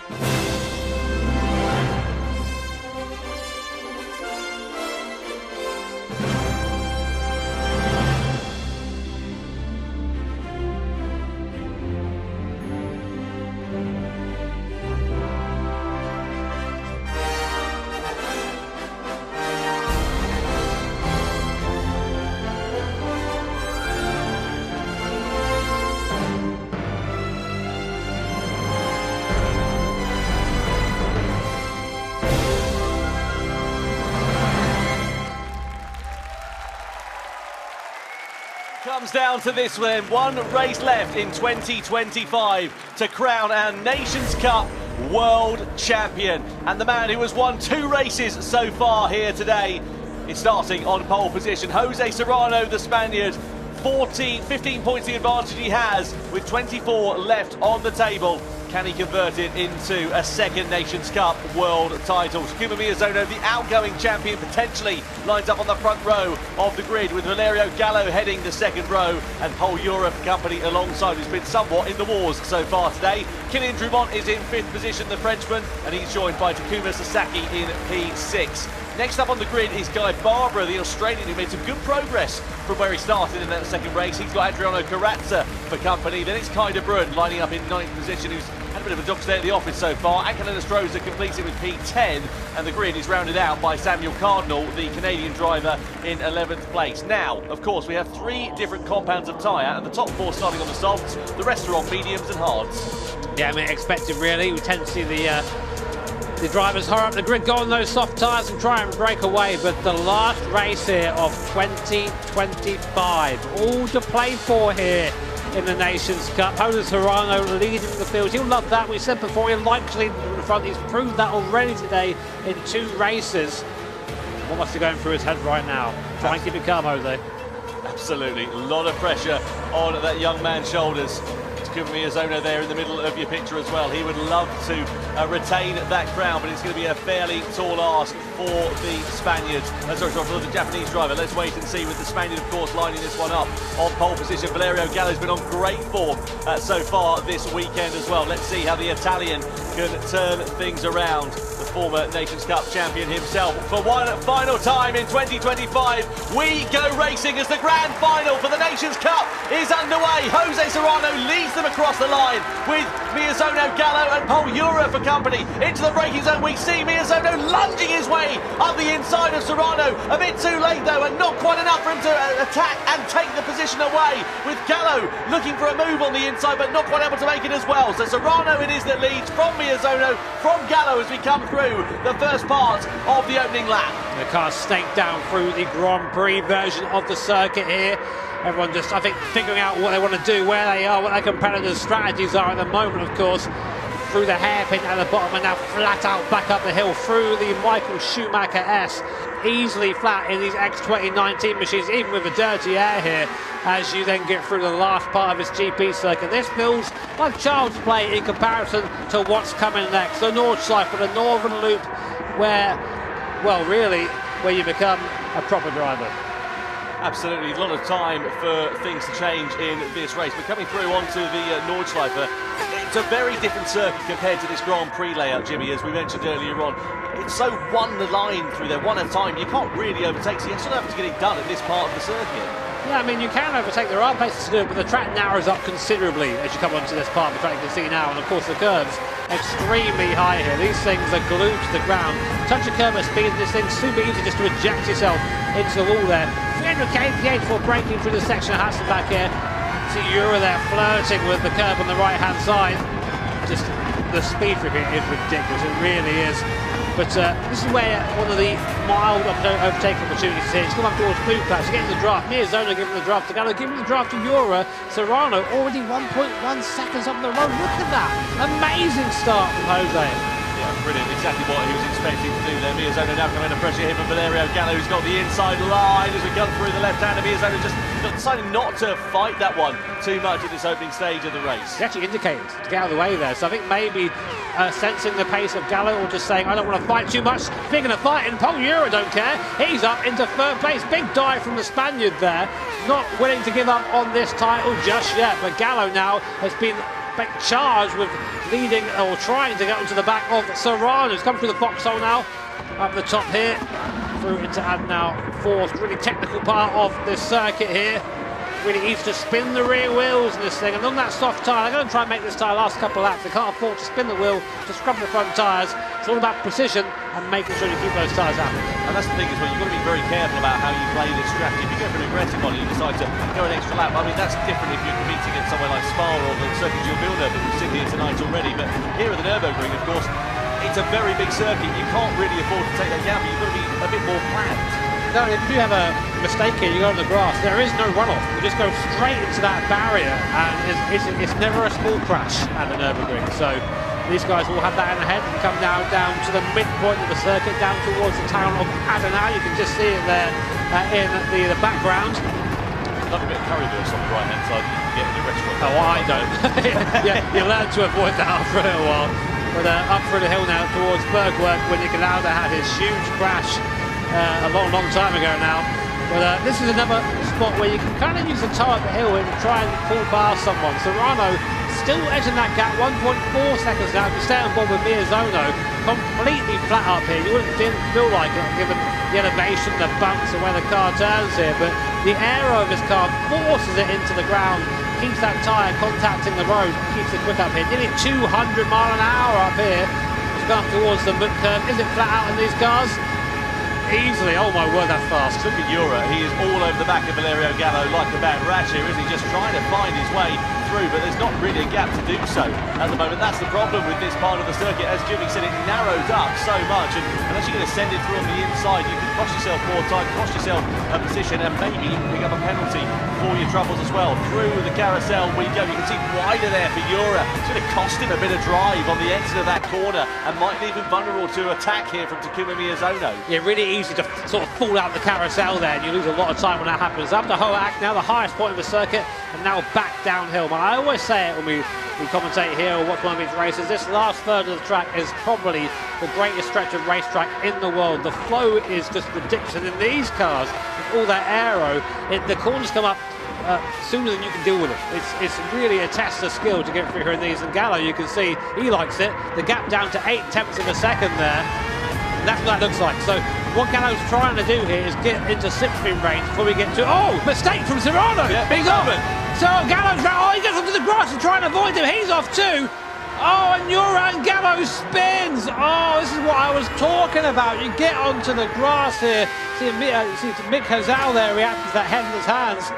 Oh, what a shame for Valerio Gallo, just trying to avoid the accident up ahead. You can't just send it into the grass. This car, the grip goes away there. Yeah, we need to see another replay of that, don't we, really, and pick the bone to it from a different angle. But the upshot is now, Pol Urra it is that leads, Serrano's into second, Miyazono's into third, so we've gone from a four-way fight down to a three-way fight, and Gallo, the big loser in all of that there, just maybe a little bit too impatient, courtesy of the mistake that we saw being made there from Jose Serrano. The upshot is now that these three drivers, as they come onto the Dottinger Hill for the first time, are all nose-to-tail with one another. Urra, the driver, who, of course, is got a hole being made in the air in front of him, with Jose Serrano now alongside as we go side by side with each other. Serrano back through and into the lead once again. Takuma Miyazono in third place, looking ready to try and pounce there as well. What it has done with Kylian Drumont, etc., has brought them just a little bit closer, and I wonder if later on that might prove to be a bit of a difficult time for those drivers, because of course they've just lost a bit of time that they would have otherwise have had in their pocket towards the end of this first lap. Yeah, a bit of fuel saving there, I think, from Urra. And Miyazono down the straight. Take the replay. Let's try and find out what happened there. So Serrano, he was looking a bit sketchy. Just touched the grass on the way in. Goes into the ice curve. The car gets sideways. So here comes Gallo. He tries to go around the outside, but the road falls away here. Off he goes onto the grass. Not the best angle there, but you can just see a bit of panic there from Serrano. That's the first crack in the armour there, I think. And here's Gallo trying to go around outside, and he knows straight away it's over. Look at that big size. What a shame for Valerio. I don't know what the Italian is for old bother, but I can imagine he was saying a few of those words. Disappointment there for Valerio Gallo. Really, really good fall.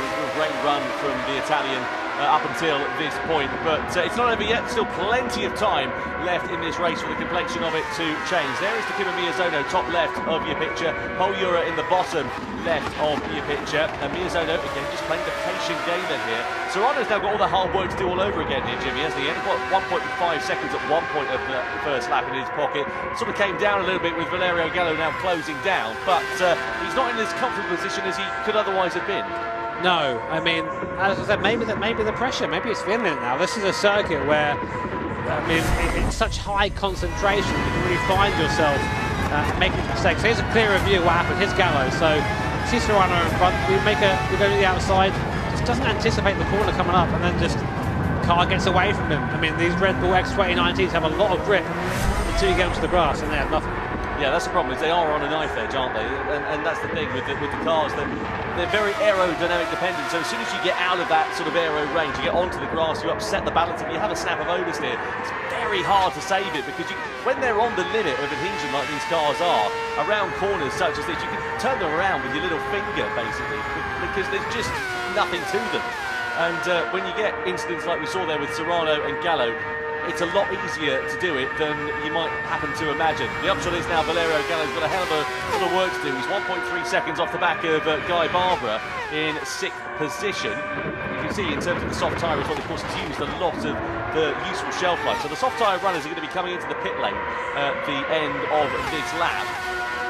Let's see how this one is going to work out then. Kylian Drumont watching 7.4 seconds off the back of them, so it's okay for these top three at the moment. Nothing really for them to worry about. It's not like the medium top runners are sort of bearing down on them for now. It's nothing too concerning at this stage. There's a downside for leading Serrano there, as used more fuel than anybody else, and that will affect his pit stop time. So if they all boxed as they were now, he would come out behind both of these guys. So He's chosen to go strong, to lead for now, but I just wonder if that, for this race, is going to be ideal for him. But to be honest, Serrano doesn't need to win this race. It would be nice for him to win it, of course, and have a Grand Slam here. I don't think we've had a Grand Slam since Mick Hazal, a long time ago. Yeah, 2019, something like that. It's been a long time, so if he can do that here, that would be ridiculous, but ultimately he doesn't need to win this race to walk away with the Nations Cup champions. Fans watching on here in Fukuoka, what a fantastic venue this has been for our World Finals. You see Takuma Miyazono there, big amount of understeer through that right-hander, and it's just cost him a few tenths of a second or so. He's starting to drop back, not out of the range of those top two, but they're now beginning to push on a little bit more. Half a second or so, 1.1 seconds it was up to, and is now up to for Takuma Miyazono. So why is he losing touch here between Jose Serrano and Pol Urra? They're just pushing on a bit more. He just made a mistake. He made quite a big mistake there coming out of Atlau, and because he did that, he lost the slipstream, and the draft is worth a lot round here. So Urra currently enjoying the benefit of being close to back of Serrano. Basically like a free, it feels like a free 50 horsepower when you're in the draft. It really is a massive effect, especially in these cars that are so aero-dependent. But there is Miyazono in the background, 1.2 seconds the gap now. And this is where Serrano was weak last time. He was weak through this last part of the lap. And is Pol Urra thinking about maybe making a move here? But we've seen Pol try and overtake some people, and Serrano wide. He misses the chicane. Did he let Urra through there to try and maybe conserve some fuel? They're still going side by side, so I'm not sure if he went wide or that was intentional. I wonder, as you say, if it is just a case of trying to save fuel. They're going to be coming in at the end of this lap. It's allowed Miyazono right back into the picture, though. I mean, what was he, 1.1 seconds off the back of them a few corners ago, and now he's right on the tail of Jose Serrano then here. So now is Urra going to use this as the impetus? Let's look at the advantage he's already building up. 7/10 of a second at this mid part of the circuit. Urra and Serrano under investigation, so they have a collision that we sort of just caught the tail end of going through the carousel then here. I was going to say before, Urra's hit the back of the people before. Here we go. So we're on board with Pol Urra into the carousel. That's it. Serrano's deep. There was a bit of contact there, but Serrano had already made the mistake at that point. Yeah, I mean, I think it's fine. I think it's sorting itself out. Yeah, Urra there just trying to keep his calm and focus, really, to be honest. Now in the lead of this race and trying to extend the advantage over Serrano. I suppose the one advantage here for Pol Urra, maybe he can afford to do it a bit more, because Serrano, of course, has expended that bit more fuel. He's got a few litres fewer in the tank compared to Urra, and I wonder if that might come back to bite Serrano a bit later on. Yeah, but the point is, Urra trying to spread that gap here is the worst decision, because now look at it's for nothing, because now they're in the draft and he's just used more fuel for nothing. So Miyazono looking the best out of the leading three fuel-wise at the moment. We expect to see them box at the end of this lap. Serrano there just driving back through in a straight line, using that slipstream, using that toe. Here comes Miyazono. He might try and get both of them here for a laugh. You can see just the gaps there in the back. What a shot that is all the way down the Donjaho. Huge straight here. A bit of a time to relax for the drivers, but not for these guys. So they're door banging, whatever constitutes the door in this thing, down the straight. And Miyazono up into second place. But they're all going to be piling into the pits here, Tom. But the question is, onto what tyre? Well, that's the thing. Surely they're all going to have to follow one another in terms of the strategy, going on to what you would imagine would be the hard tyre or the medium tyre. Yeah, they're all going for the mediums, aren't they, surely, at this mid-stage of the race, and then they'll run the hard and take the pain right at the very end. The idea being that they can build up as much of a gap as they can over the rest of the field in the first two phases of it. See how it all works out then. So Serrano and Miyazono, and Serrano's actually decided to be the outlier of that. He's gone for the hard tyre in the middle stint of this one, so it depends now for him what he can do on this hard tyre. What he needs to do, really, is keep in touch with Miyazono and Urra, because he's going to be on a slower competitive tyre. If he can limit the damage as much as possible in this middle phase of the race and keep within distance, then he'll be in a great position to attack in the closing stages of it. So Serrano has gone to the hard tyre, but he opted not to take any fuel there, whereas Miyazono and Urra both took a good chunk of fuel, so they can push a little bit harder. There's a gap, but Serrano, of course, in that hard tyre is it's about 10 seconds a lap slower than the soft tyre, about 6 or so slower than the medium. So really interesting. What else I found interesting is why I didn't realise this until now, basically, is that when you select your tyre you go onto, it becomes visible here. And both Miyazono and Serrano waited till the last possible second to show their tyre to each other, because they're like, right, we're in a fight here, and they both went separate ways. So really interesting, that to me. You cannot believe the amount of mental arithmetic that's going on for these drivers in the race. They are literally thinking at 100 miles an hour whilst they're doing a couple of 100 miles an hour. Well, this is the thing about sim racing, right? I think where maybe these guys don't get their credit is they're not only drivers, they're strategists, their own engineer as well. They're checking things like weather. They're doing everything in the car, whilst, as you said, just wrangling this thing around, in my opinion, one of the most challenging circuits in the world. So they're their own performance coaches as well, give themselves a little rub down after the race. Well, I mean, what they do in the hotel room is completely up to them, Tom, but we won't cry. That 3 out of 7 we're on then. Kilian Drumont it is now that leads the race. You can see the top 4 runners are yet to pit at this stage of the race. There's Drumont, Sasaki, Barbara and Karatza. They're all out of position. So Serrano, he's your effective race leader at this point. He's made the pit stop and he's in a nice bit of clear air. 20 seconds he's got over Adriano Karatza. That's working out quite nicely for him there so far. 5.5 seconds though is the gap between himself and Takuma Miyazono. Now, if we were on a traditional circuit that was about 5, 6, 7 kilometres long, that's not a gap that could come down over the course of a couple of laps. Here, it's going to come down in the space of probably about half a lap or so, given the length of this circuit. And, well, Takuma Miyazono, sitting there in 6th position, will be right on the gearbox of Jose Serrano, I'm sure, before too long. And of course, just to remind you, Serrano did not take any fuel in this first pit stop of the race. On board we ride meanwhile with Takuma Sasaki. So he and Drumont are up 4 places from where they started. They're on the medium tyre, so presumably they'll be coming in at the end of this lap and changing over to either the hard or the soft. But they're involved in a battle for position, really. It's not a battle for the podium positions at the moment, although, of course, I know it is, but like relative to everybody else, once the pit stops all work out, you can see Sasaki just threading the eye of a needle as we come through in towards this right-hander. Such a fast and frightening part of the circuit. I mean, you can say that about pretty much every corner of the Norris Slifer, couldn't you, really? It really is one of the 7 wonders of the racing world here. Going to go back down towards, and now Drumont now leading this race. He led this race last year at a similar sort of point as well. Alternative strategy though. We know Kilian's good round here. Kilian's good in his X2019s as well. Sasaki doing very well to hold on there. Look who's in the background. Guy Barbara, this guy, man, he's always there, isn't he? He's always around. Just never quite manages to break through, but he is catching these two, only 2 seconds behind. It can't be discredited how hard Guy Barbara's had to work just to get qualified for the Gran Turismo World Series in 2025, and of course we've got the same 12 drivers over the course of all of our events so far this season, so a credit to him. But unfortunately for Guy, the results just haven't really fallen in his favour for one reason or another. Some his fault, some is not his fault, and we do hope that it's not the last we'll see of him in the GC World Series. He sits there in 3rd position at the moment. Once the pit stops all work out, he'll be dropping down the order a little bit, but for now he can just sit there and enjoy watching what is unfolding in front of him, this battle for the race lead between Kilian Drumont and Takuma Sasaki as they head their way in towards the carousel. This is where we saw the drama between Serrano and Urra a few laps ago. On board we ride here with Takuma Sasaki then. This is the view he's got in front of him of Kilian Drumont. Just listen to the throttle as we're coming through this part of the circuit. Look how smooth he has to be in terms of the inputs. He had a couple of goes of that though there.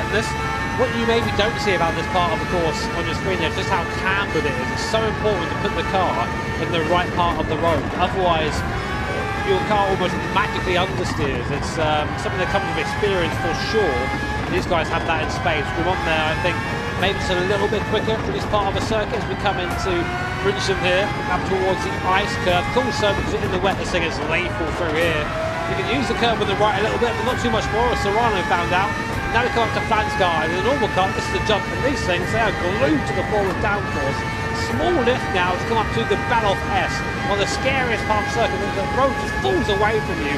You have to trust in the grip of the tyre and the downforce of the car as we come up now towards the Kleiner carousel.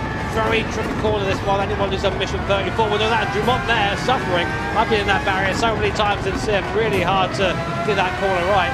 And now this is where Sasaki really wants to be. This is the prime seat going down the Dr. Hurley, one of the longest straights in motorsport anywhere. You don't want to be leading going here, you want to be where Sasaki is. You get a huge toe down the straight. It's just free power, free speed.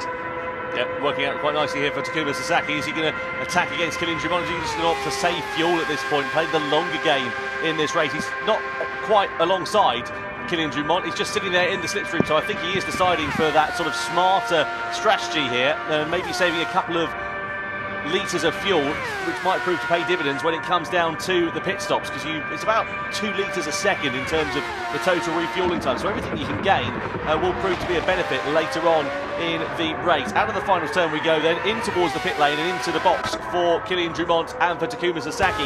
Now, are they going to diverge in terms of strategy? Look at the fuel difference there between them, about 4 litres is how it's changed. Meanwhile, Pol Urra and Takuma Miyazono, they're side by side. I was keeping an eye on the gap with Jose Serrano.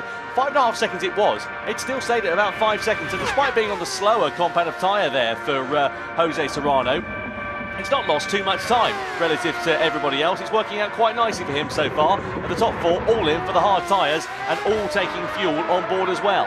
Yeah, I'm interested in the lap times there. As you say, that's a nice lap there, but of course, only really one lap, I think, Serrano. No, he's opted to go for another lap on that tyre there. I thought he'd come straight in and get rid of that. So the medium tyre obviously not as good as informed. And Serrano's last lap is 6.54 compared to Pol Urra 6.58. Well, sorry, Jim, if you're new to the GT World Series and you're wondering about tyres, the hard tyre, it's the most durable tyre, but it offers the least grip. The medium somewhere in the middle, and the soft tyre, of course, is the quickest tyre because it's softer, it's grippier, but it wears out a lot quicker. So Serrano here, as you say, Jim, he's going for the hard compound of tyre. He's playing a different strategy now at this point, which I guess in reverse of that is going to then mean that he's got medium tyres that are a bit fresher towards the end of the race. Yeah, but his sectors are good.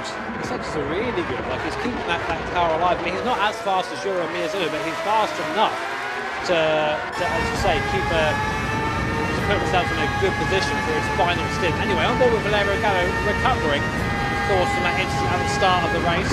Valerio loves the Nürburgring. He's really quite fast around here. Goes from on Drumont, easy. That's the tyre advantage right there. Up the inside, the Drumont can do nothing to just allow the moves to be made. In the background, look behind Drumont, look who's caught him. That gap was 3 seconds for their box. Now, Guy Barbara right in the back of Kylian Drumont. Yeah, he's been driving really well as Guy Barbara. Last time around, a pretty competitive lap time considering where he was in terms of the tyre and fuel strategy at that point. So, as you say, an opportunity knocks here for maybe a top 5 finish, and that'll be a lovely way to bookend what has been a tough season for the Australian driver coming into this event. He only had 1 point on the board, so he's adding a few more to his tally, is Guy Barbara, but let's see how many more he can add here in the grand final, which, just to remind you again, is double points. 24 is your total. That's the maximum that you can get for this one. At the moment, Jose Serrano has won both races, has scored a maximum of 24 points in both of those, and could be set to add more to his tally and absolutely dominate the Nations Cup here tonight. Serrano, well, he just set a purple sector, and then Gallo took it away there. But on that hard compound tyre, Serrano's flying. That hard tyre is actually, I don't think it is 10 seconds lap slower, you know. No, well, it's certainly not with Jose Serrano. That much is for sure. He's just driving so well, and the hard tyre is the one where you have to limit the damage. We know that. We've seen it so many times with drivers. They flick it onto the hard tyre and then they really struggle. Sasaki's just about to allow Valerio Gallo, where he's got the indicator on, saying, pull to the left, go and overtake us. I'm not going to fight this one there too much. And Gallo goes through and up into 4th. Now, funnily enough, if you did that at the ring and you indicated that way to points as opposed to which way I'm going, you get told off. So, tut, Sasaki. Learn your NLS regulations. I'm sure that'll come in useful. Jose Serrano, you can see the live points rankings on your screen at the moment. It would give him a 19-point advantage over Pol Urra if the checkered flag was thrown now, but still plenty of time for this race to adapt and evolve.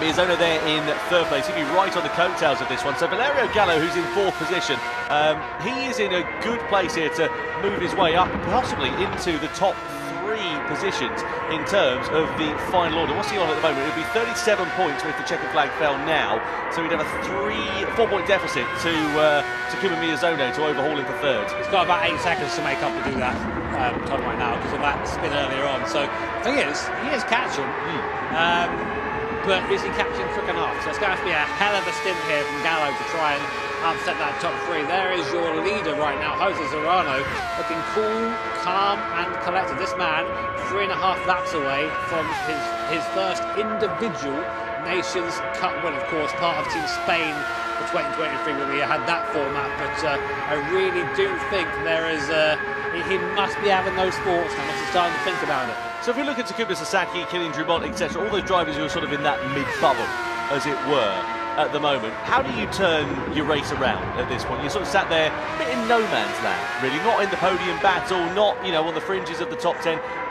What do? Do you throw something different at it? How do you change your race and give you an opportunity to maybe fight for a podium? The main problem is now is that you are committed to your plan. You can't really change what you're doing. You're locked in. So all you can really do is, fuel is probably where you're going to make some dishes up in the pit lane or somewhere else. But otherwise, just drive better, go faster. As my good friend Coyne would say, wheel harder.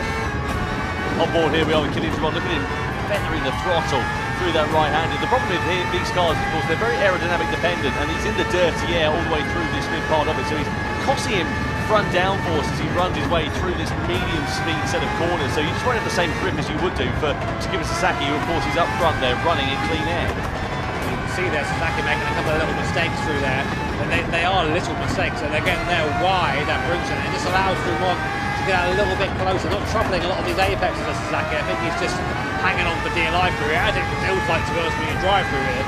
But Dumont's getting ever closer. This section where it's so fast, it almost acts as a straight. I know it sounds silly, but it's still getting the toe. You're just having to try and keep the car facing the straight away, keeping full gas as you come down to this next section of corners. The gap is 8 tenths per second. That is close enough for a draft down the straight. So looking at Kylian Dumont then, just up in front there is Takuma Sasaki. He's still there. Yeah, it certainly is, Guy Barbara. He's not hanging about this. He's driving like he's left the gas on, isn't he, in this race, old Guy Barbara. And good to see him having a good run, as we've said a few times there now.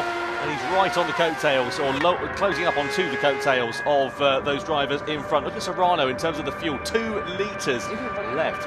It's going to be close, isn't it? He's going to be surely lifting and coasting here at this point. What we need to do really is sort of ride on board and get an idea of the actual speed. Let's have a look at the gap between them. What's it, 5 seconds as it sits now? I think he might just be able to sort of coast it to there. But it's tight there. Very, very fine margins for Jose Serrano, and he just makes it in with 0 litres left. That is as close as you like for the Spaniard. I tell you what, he'll be clenching his way into that pit lane.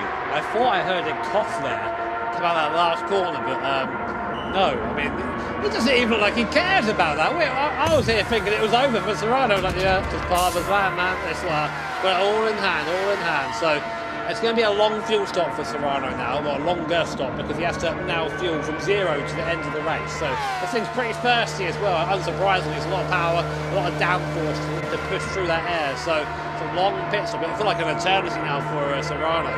Look how far that puts him down the field, down to P10. But of course, everybody else needs to make their last stop. This is his last stop of the race, and he'll push to the end from here.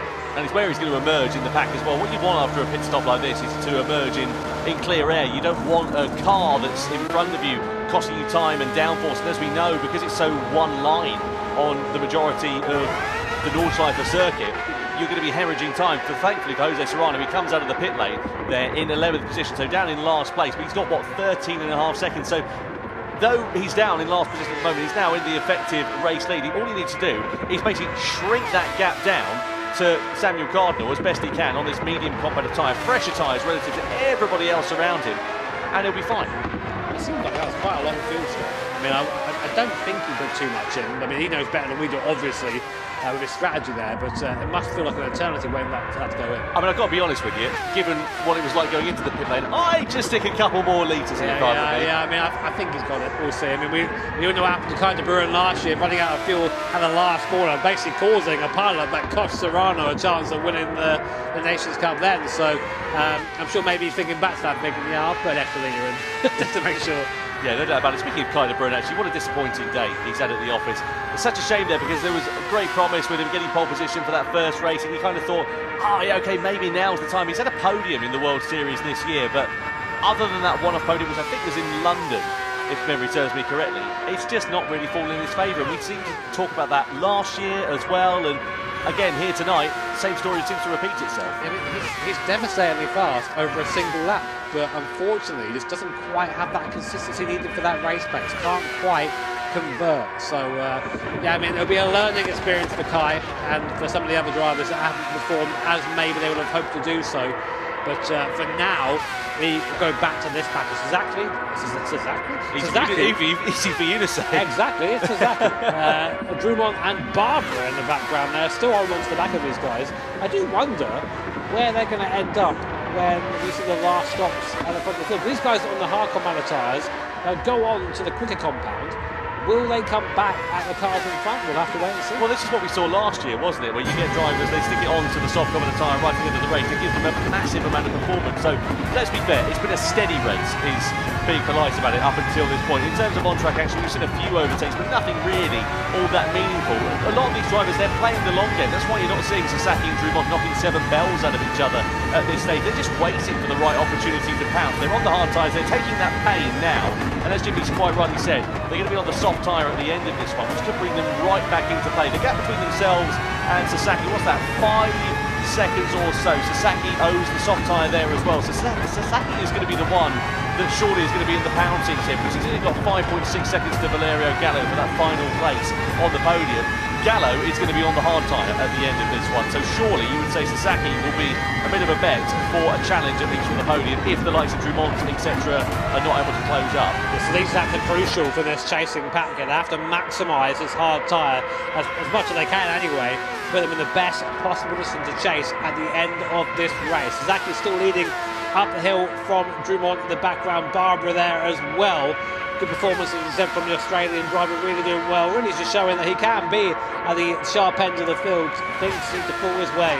For the mid-curve, completely flat through there. And Drummond there, you see just cruising up to the back of Sasaki and probably just lifting a bit there, because here, having that little bit less fuel, having to put a bit less fuel in the car is going to be a big advantage. You have a quicker stop than the guy around you. It's going to put you in the preferred position leading around here for the last couple of laps. Yeah, through the carousel we go. No tail here for 4th, 5th and 6th place. As we said, playing the long game in terms of this race, because as they're so close to one another, you know, the gap to Sasaki is again starting to increase a little bit there, with Sasaki versus Gallo up to 6.4 seconds. But you would expect that. Gallo's on the medium compound of tyre at this stage, and you know, he's still got enough life left in it at the moment to clearly be pulling out a gap over Sasaki and the following 2 drivers. At the sharp end of this one, Miyazono and Urra separated by 7/10 of a second. Meanwhile, Serrano, what was it, 13.5 seconds when he came into the pit lane, now down to just over 10 seconds. So he's able to just run a nice, clean, comfortable, calm race at the moment, Jose Serrano. Exactly what he wants to do, trying to use the undercut, effectively, the different strategy to give him more of a gap. It was only a few tenths of a second when he came into the pit lane, if you remember, for that first pit stop. So when he comes into the pits for the final time and out of it subsequently, he'll hopefully have enough of a cushion so that he's not under any threat on that final lap. Well, we're only about a minute or so away from finding out where everyone sits after the strategies are all said and done. So there's your tyre history. Only one to do 2 stops is Serrano. Everyone else has to box. Miyazono and Urra are now going side by side down the straight, I think, just to avoid squabbling. And this is going to be interesting now. Just to correct my thought, by the way, when I said Serrano coming in, I meant all the other drivers coming in for their final pit stop, because of course Serrano is in the final phase of this race. Then down the Dottinger Hill we go. Miyazono pulls alongside Pol Urra as we come in towards the final couple of corners. Urra not fighting that one too hard. They're again just waiting for their final pit stop, which will surely be coming at the end of this lap. They'll be putting on the hard compound of tyre for the closing stages of this one. All the other field, of course, have got to make their final pit stops. Look at how close it is in terms of fuel. They've got a bit more left in the tank than Jose Serrano did, but not too much. No. So, in they come.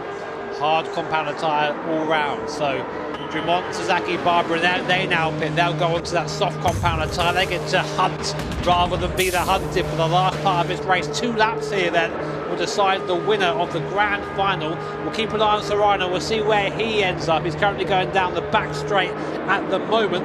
Fuel going in. This will feel like a very long time for these guys, of course. Only 2 laps needed, though.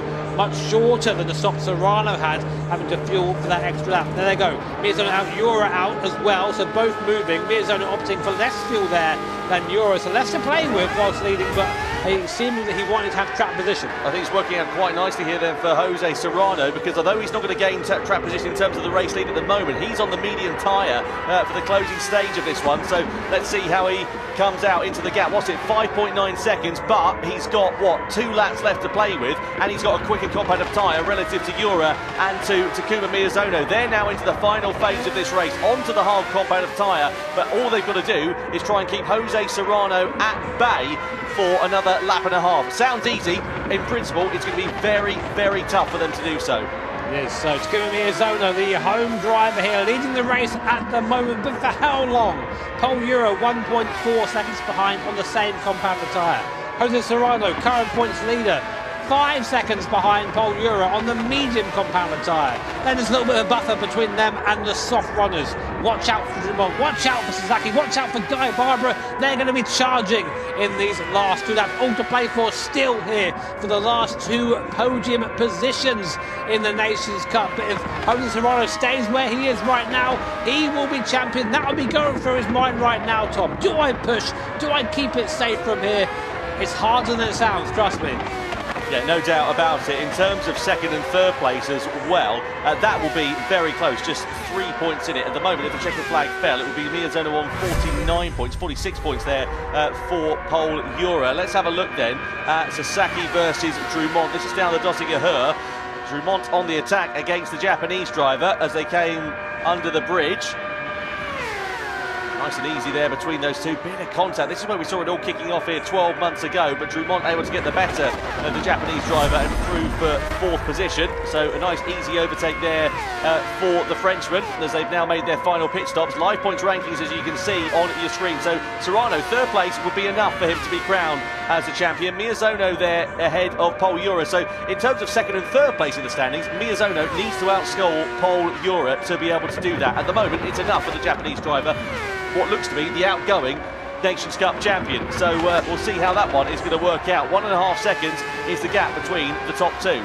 A lot of home support here for Miyazono. People in the crowd with scarves and merch. I wonder where they got that from. I think they make it. I don't know. The Japanese crowd here, definitely one of the cooler ones here. Lots of very interesting bits of supporting memorabilia created by our fans. Jose Serrano, third place right now, catching quickly Pol Urra and Takuma Miyazono, owing to the fact it's in that medium compounder tyre.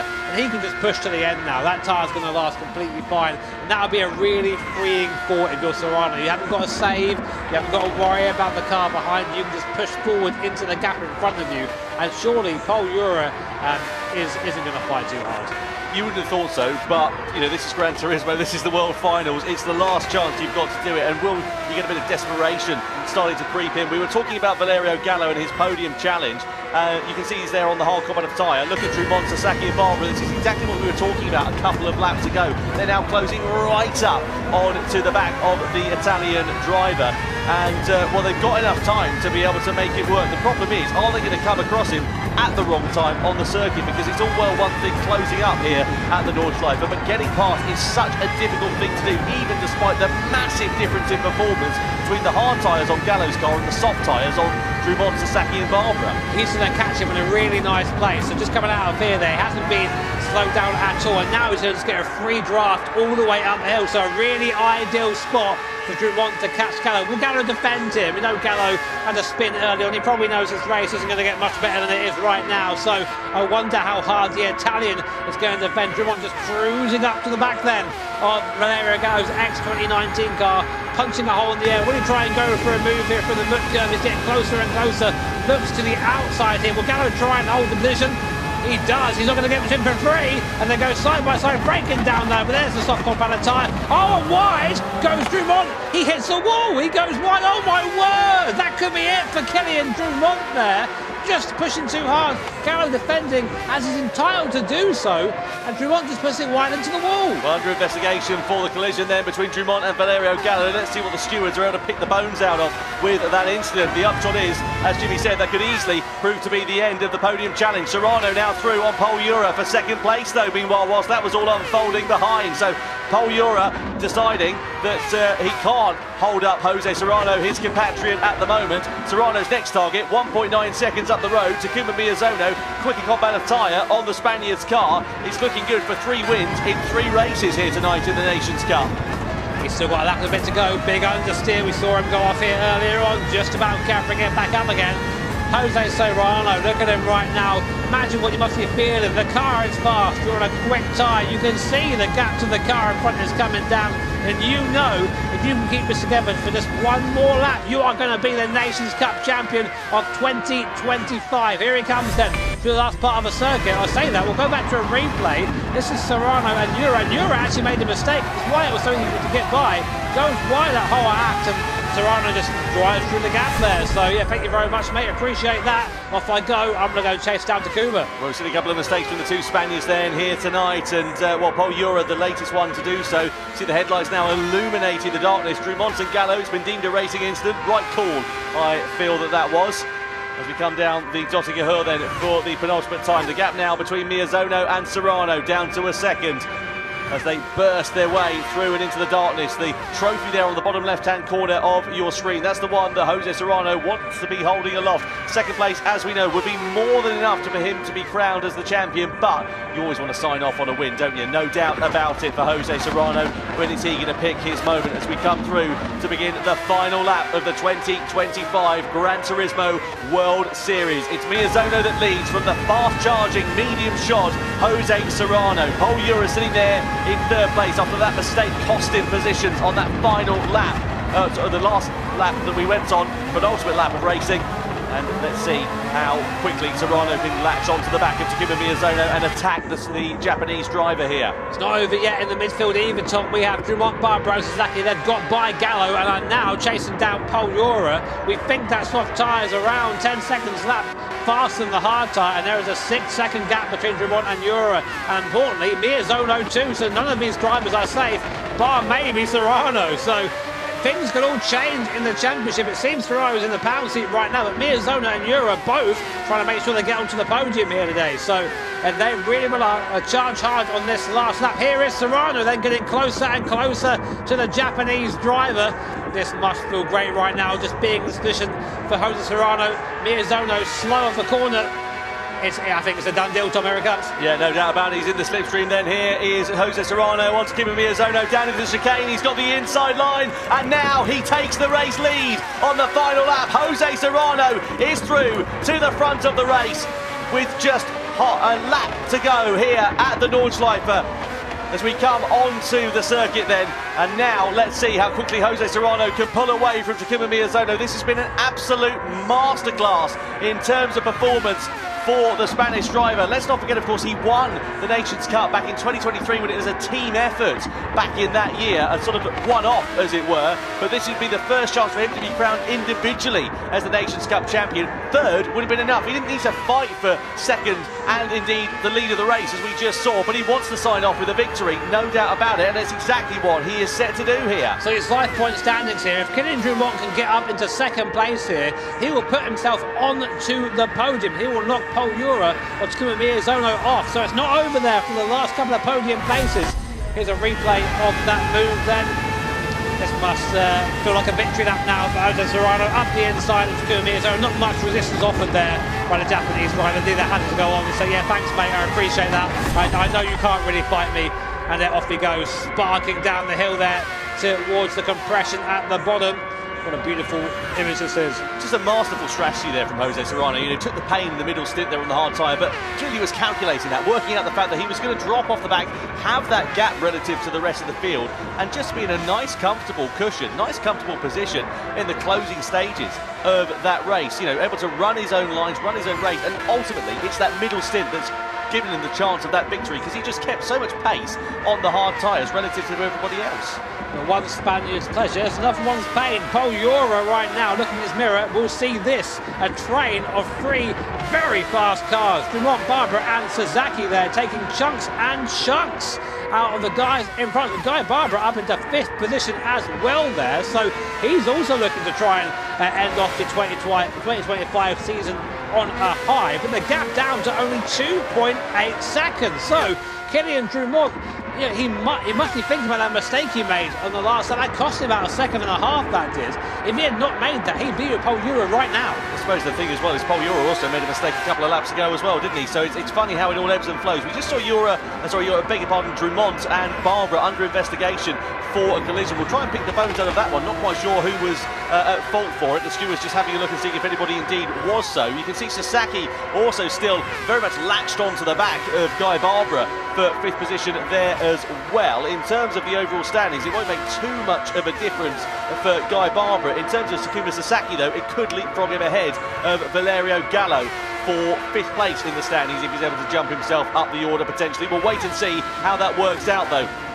We look here though at Kylian Drumont, who is in fourth position. What about Sasaki? Is he going to be able to attack against Guy Barbara? Side by side they run. He's got the inside line here then as Sasaki, but it changes to the outside line as we flick it through the right hander. Barbara goes deep into the corner and Sasaki just has to wait to fight another day as Barbara holds firm for fifth place as we come into the carousel. The headlights illuminating the darkness here at the Nordschleife as the sun sets on what has been a spectacular 2025 Gran Turismo World Series, and it's not over yet, but Kylian Drumont is deemed at fault for the incident we saw between himself and Guy Barbara as a 1 second penalty. And is that podium challenge over then for Kylian Drumont with less than half a lap to go? Yeah, that is huge for Drumont. That is pretty much going to just put paid to his podium chances there.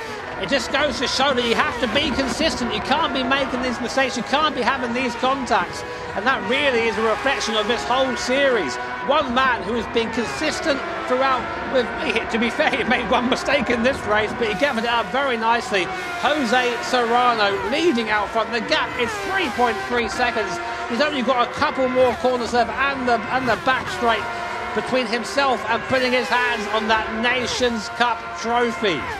Takuma Sasaki then attacking against Guy Barbara, or at least trying to, again, closing up onto the back of him. This is a great little tussle that's going on for fifth position. It may not be the battle for the race win that we've seen so many times here at the Nordschleife in these Red Bull X2019s, but it's a fantastic tussle and a great example of defensive driving and also respectful driving between two long-time competitors in the Gran Turismo World Series. Through in towards the right-hander we go, on towards the Döttinger Höhe for the final time, and Takuma Sasaki is going to have the advantage of the slipstream here against Guy Barbara as we come down this back straight. Meanwhile, Jose Serrano is comfortably in the pound seats here. He's got a great cushion over the rest of the field, and what a season the Spaniard has put together. What a night he has put together in the GT World Series here in the Nations Cup. Yesterday he was crowned as the Manufacturers' Cup champions for Porsche, and back in 2023 he was crowned as the Nations Cup champions as part of a team effort. But now in 2025 he will become his own champion in his own merit as Jose Serrano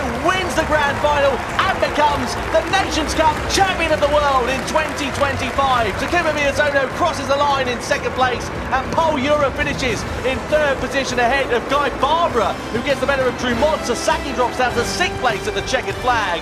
But what a season Jose Serrano has put together. Absolute dominations, 2 titles in 2 days here in Japan. What else can be said? This has been Jose Serrano's year. This is the guy that burst onto the scene a few years ago. He was fast but unrefined. And over the course of the last few years, he's found himself, he's found his confidence. And look at the results on circuit. You cannot argue with that. There is no more deserving champion for 2025 than this man, Jose Serrano. Fantastic job from Jose Serrano. What a feeling that is going to be. He is quite literally on top of the world at the end of our 2025 Gran Turismo World Series. Angel Enestrosa, as well as Takuma Sasaki, also there celebrating with him. We just saw Pol Urra on the right-hand side of your picture, and well, Pol will be disappointed. He was in a great position going into the event here tonight, but sadly fortune has not fallen in his favour. It has very much fallen in the favour of Jose Serrano, and also he's proven to be extremely intelligent in terms of the strategy calls. This man here, the outgoing champion of Takuma Miyazono, who we just saw a couple of moments ago, well, what a race, what a season, what a brilliant drive from this man.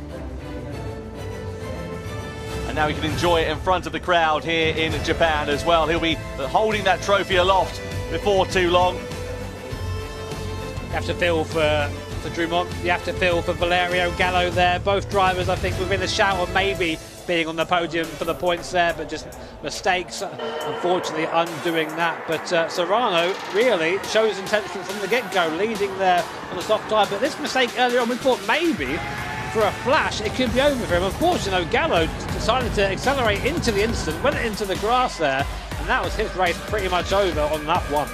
Certainly was. You saw Serrano challenging against Pol Urra, though. This was on the opening lap. Then on lap 2, Urra and Serrano actually had a bit of contact after a mistake going in towards the carousel. We also saw Miyazono in the mix there as well. Then once the pit stop started to play out, we saw a divergence in strategy. Serrano went onto the hard tyres on his middle stint, which ultimately was the stint that won in the race. He kept the same pace as a lot of the medium-shod runners around him at this point. Well, ultimately, what that did for Jose Serrano is it allowed him a bit of clear air whilst everybody else made their pit stops a little bit out of sequence, and then he was able to close the gap down from about 13.5 seconds or so down to 8 seconds, which meant that he was in a great position to attack on that medium tyre in the final stint of the race. We saw Drummond coming to blows with Valerio Gallo. We saw an investigation underway on the penultimate lap as well, which ultimately would fall the way of Kylian Drummond being deemed as the aggressor. And this is Jose Serrano attacking against Miyazono, the battle, the victory, the move that got him the race lead as he came across the line to be crowned the 2025 Gran Turismo World Series Nations Cup champion. Vamos!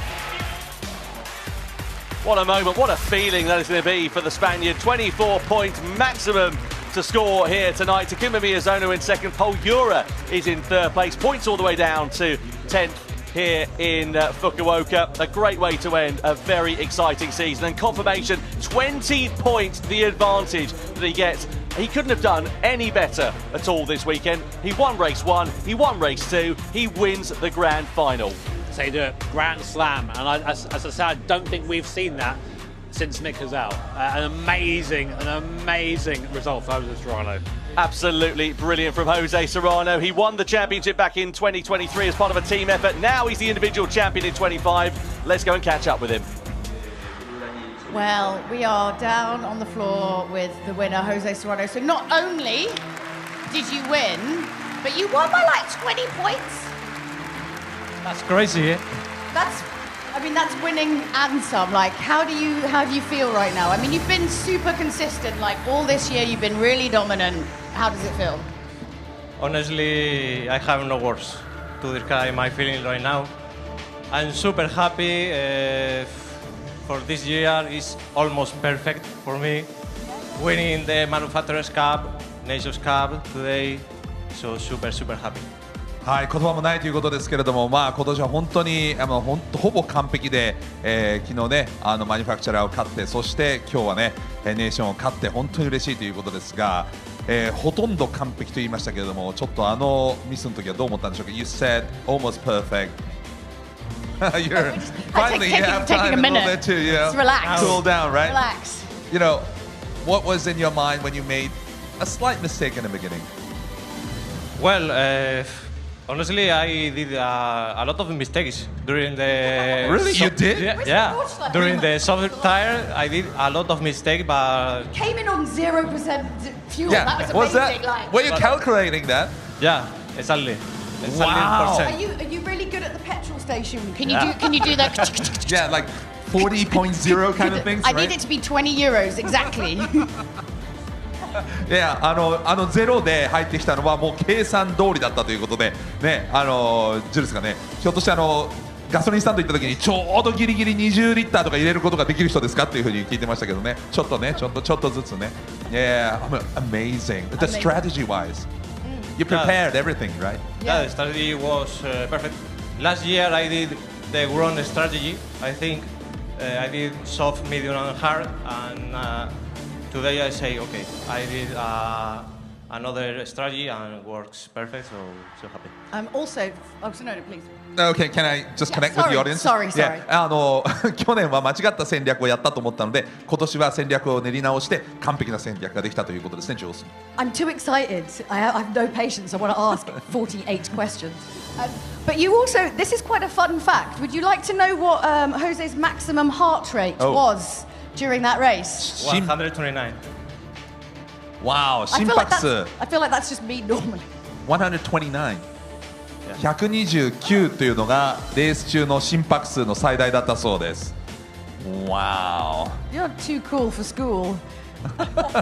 結構落ち着いてますよね。130以下ってね、200いってもおかしくないぐらいだと思うんですけども、ね地元のみんなには何か言いたいことはないんでしょうか。Any words for your fans back home in Spain? In Spanish. In Spanish, of course. Of course, yeah. But we can't translate that, so. Yeah. Well, you can translate it afterwards.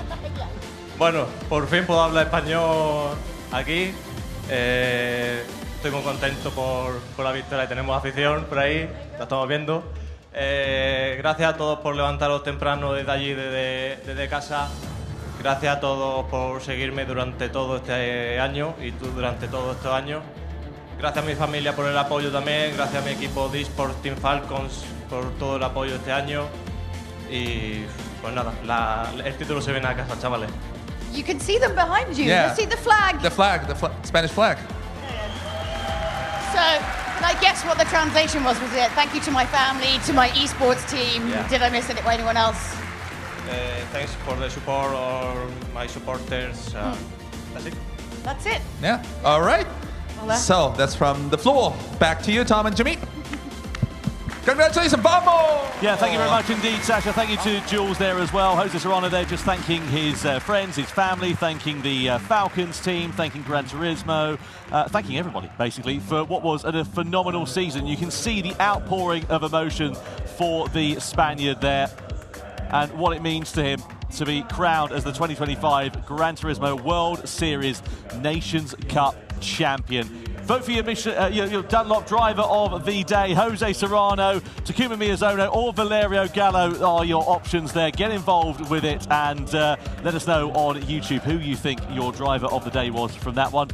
Jimmy Broadbent, I dare say that your Dunlop driver of the day would probably be Jose Serrano, given the performance we saw today. Well, I mean, how can it be anybody else? I mean, that's not to take away, of course, from the abilities of Takuma Miyazono and Valerio Gallo, but this guy clean sweeps it. He is clearly the driver of the day, the driver of the year. Yeah, amazing performance from Jose Serrano. Full credit to Takuma Miyazono, to Valerio Gallo there as well. Miyazono eventually finishing second in the standings. Pol Urra in third place there as well. And I have to say, it has been a very exciting season in the Gran Turismo World Series. I'm looking forward to 2026 already. Can't wait. But I have to say, for now, Jose Serrano, phenomenal season. And just tonight, I mean, in particular, there was no sense that he was flustered, that he was bothered, that he was even under any pressure. You've got to think about what this weekend's been like for him, right? Okay, so he raced all of yesterday, won the Manufacturers' Cup. Spoiler. Spoiler, with Team Porsche. And then comes here, wins every damn race, and then wins the last one. I think one of the biggest gaps we've seen points-wise from first to second as well. Gets out and says, oh, yeah, my heart rate was like 120. Actually, Man, I did that walk up the stairs. I know, I said to you, it was a bit like he was driving to the shops. It was so calm and collected. Brilliant job from Jose Serrano. Let's get the podium celebrations then underway here in Fukuoka.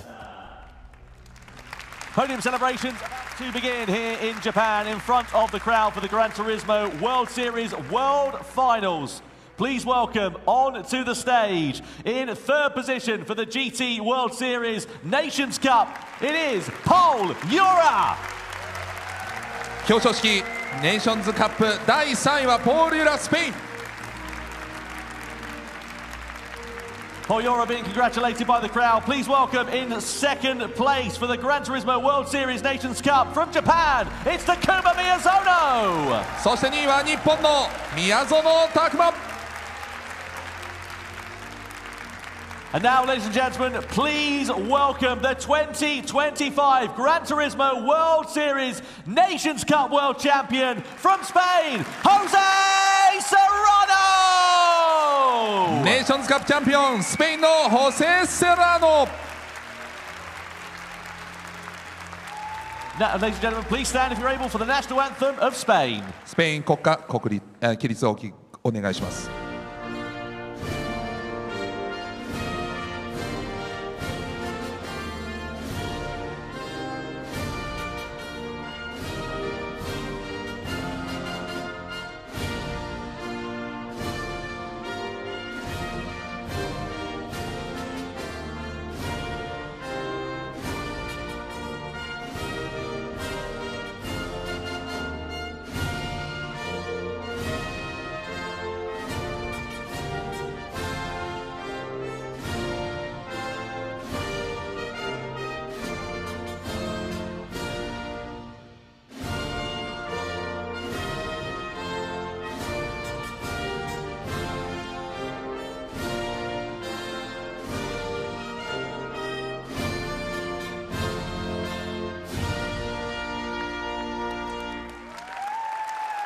Jose Serrano, the 2025 Gran Turismo World Series Nations Cup Champion of the World here in Fukuoka, Japan, the venue for the World Finals.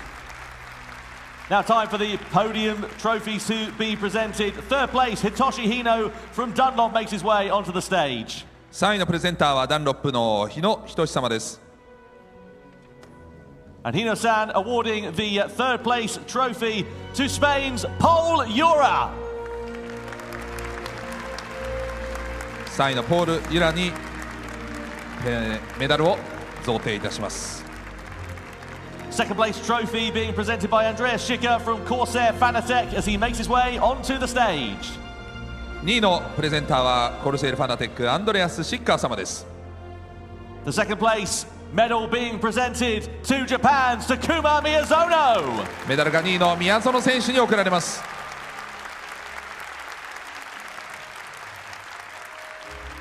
And finally, please welcome onto the stage Gran Turismo Series producer Kazunori Yamauchi.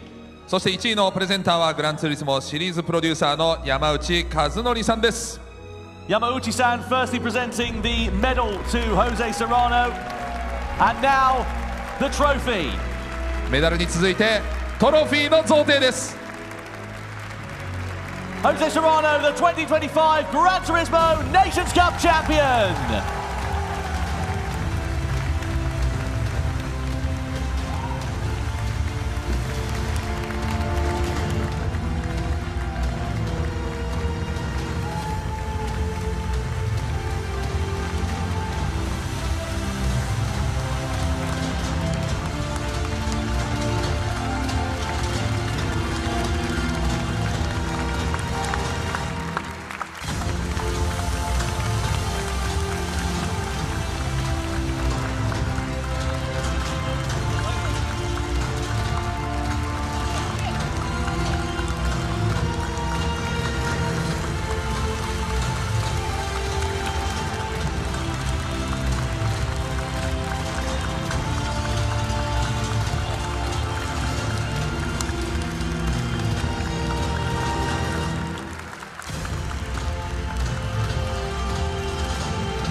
My goodness, this is it's the end of our 2025 season here for Gran Turismo World Series, and what a season it has been. Tom and Jimmy, how are you feeling? Nostalgic, tired, jet lagged?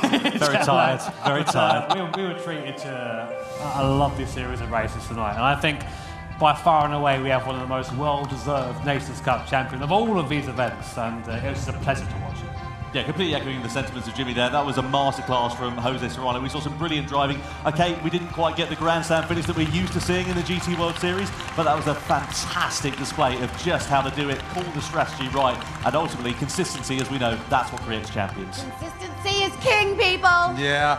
本当に素晴らしいセラノのね、本当にどのレースも素晴らしい走りだったんですけれども、やっぱりね、宮園選手も本当に素晴らしい走りをしたと思います。And it was a year for Serrano, but I need to mention that Miyazono showed his spirit. Oh, yeah, very, very much so, yeah. 宮園選手も本当に素晴らしかったと思います。Yeah, very, very much so. But every single one of these drivers fights, you know, it's not taken lightly, and they've got a lot of hard work and a lot of dedication to be here, and it really is the best of the best. Okay, so it's not, I know it's over for now, but it's not totally over, because we are coming back in 2026. Fancy a little trip to Abu Dhabi? Well, that's very high. Abu Dhabi? アブダビがありますね。皆さん、アブダビにもぜひ来てください。Yep. What's going on in Abu Dhabi next year?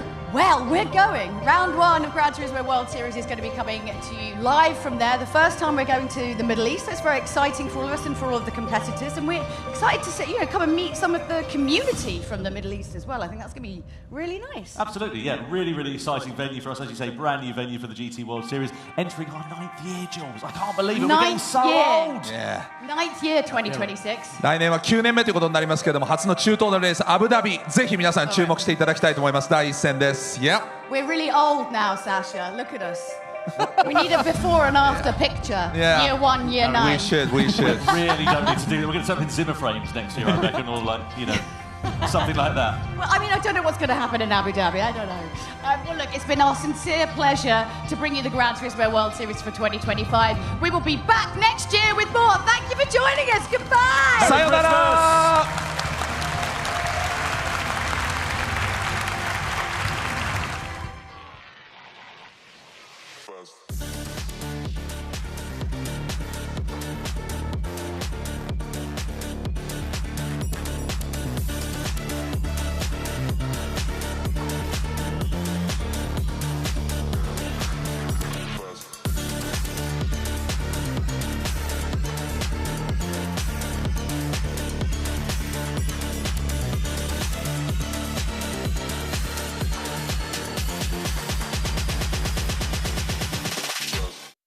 プレイステーション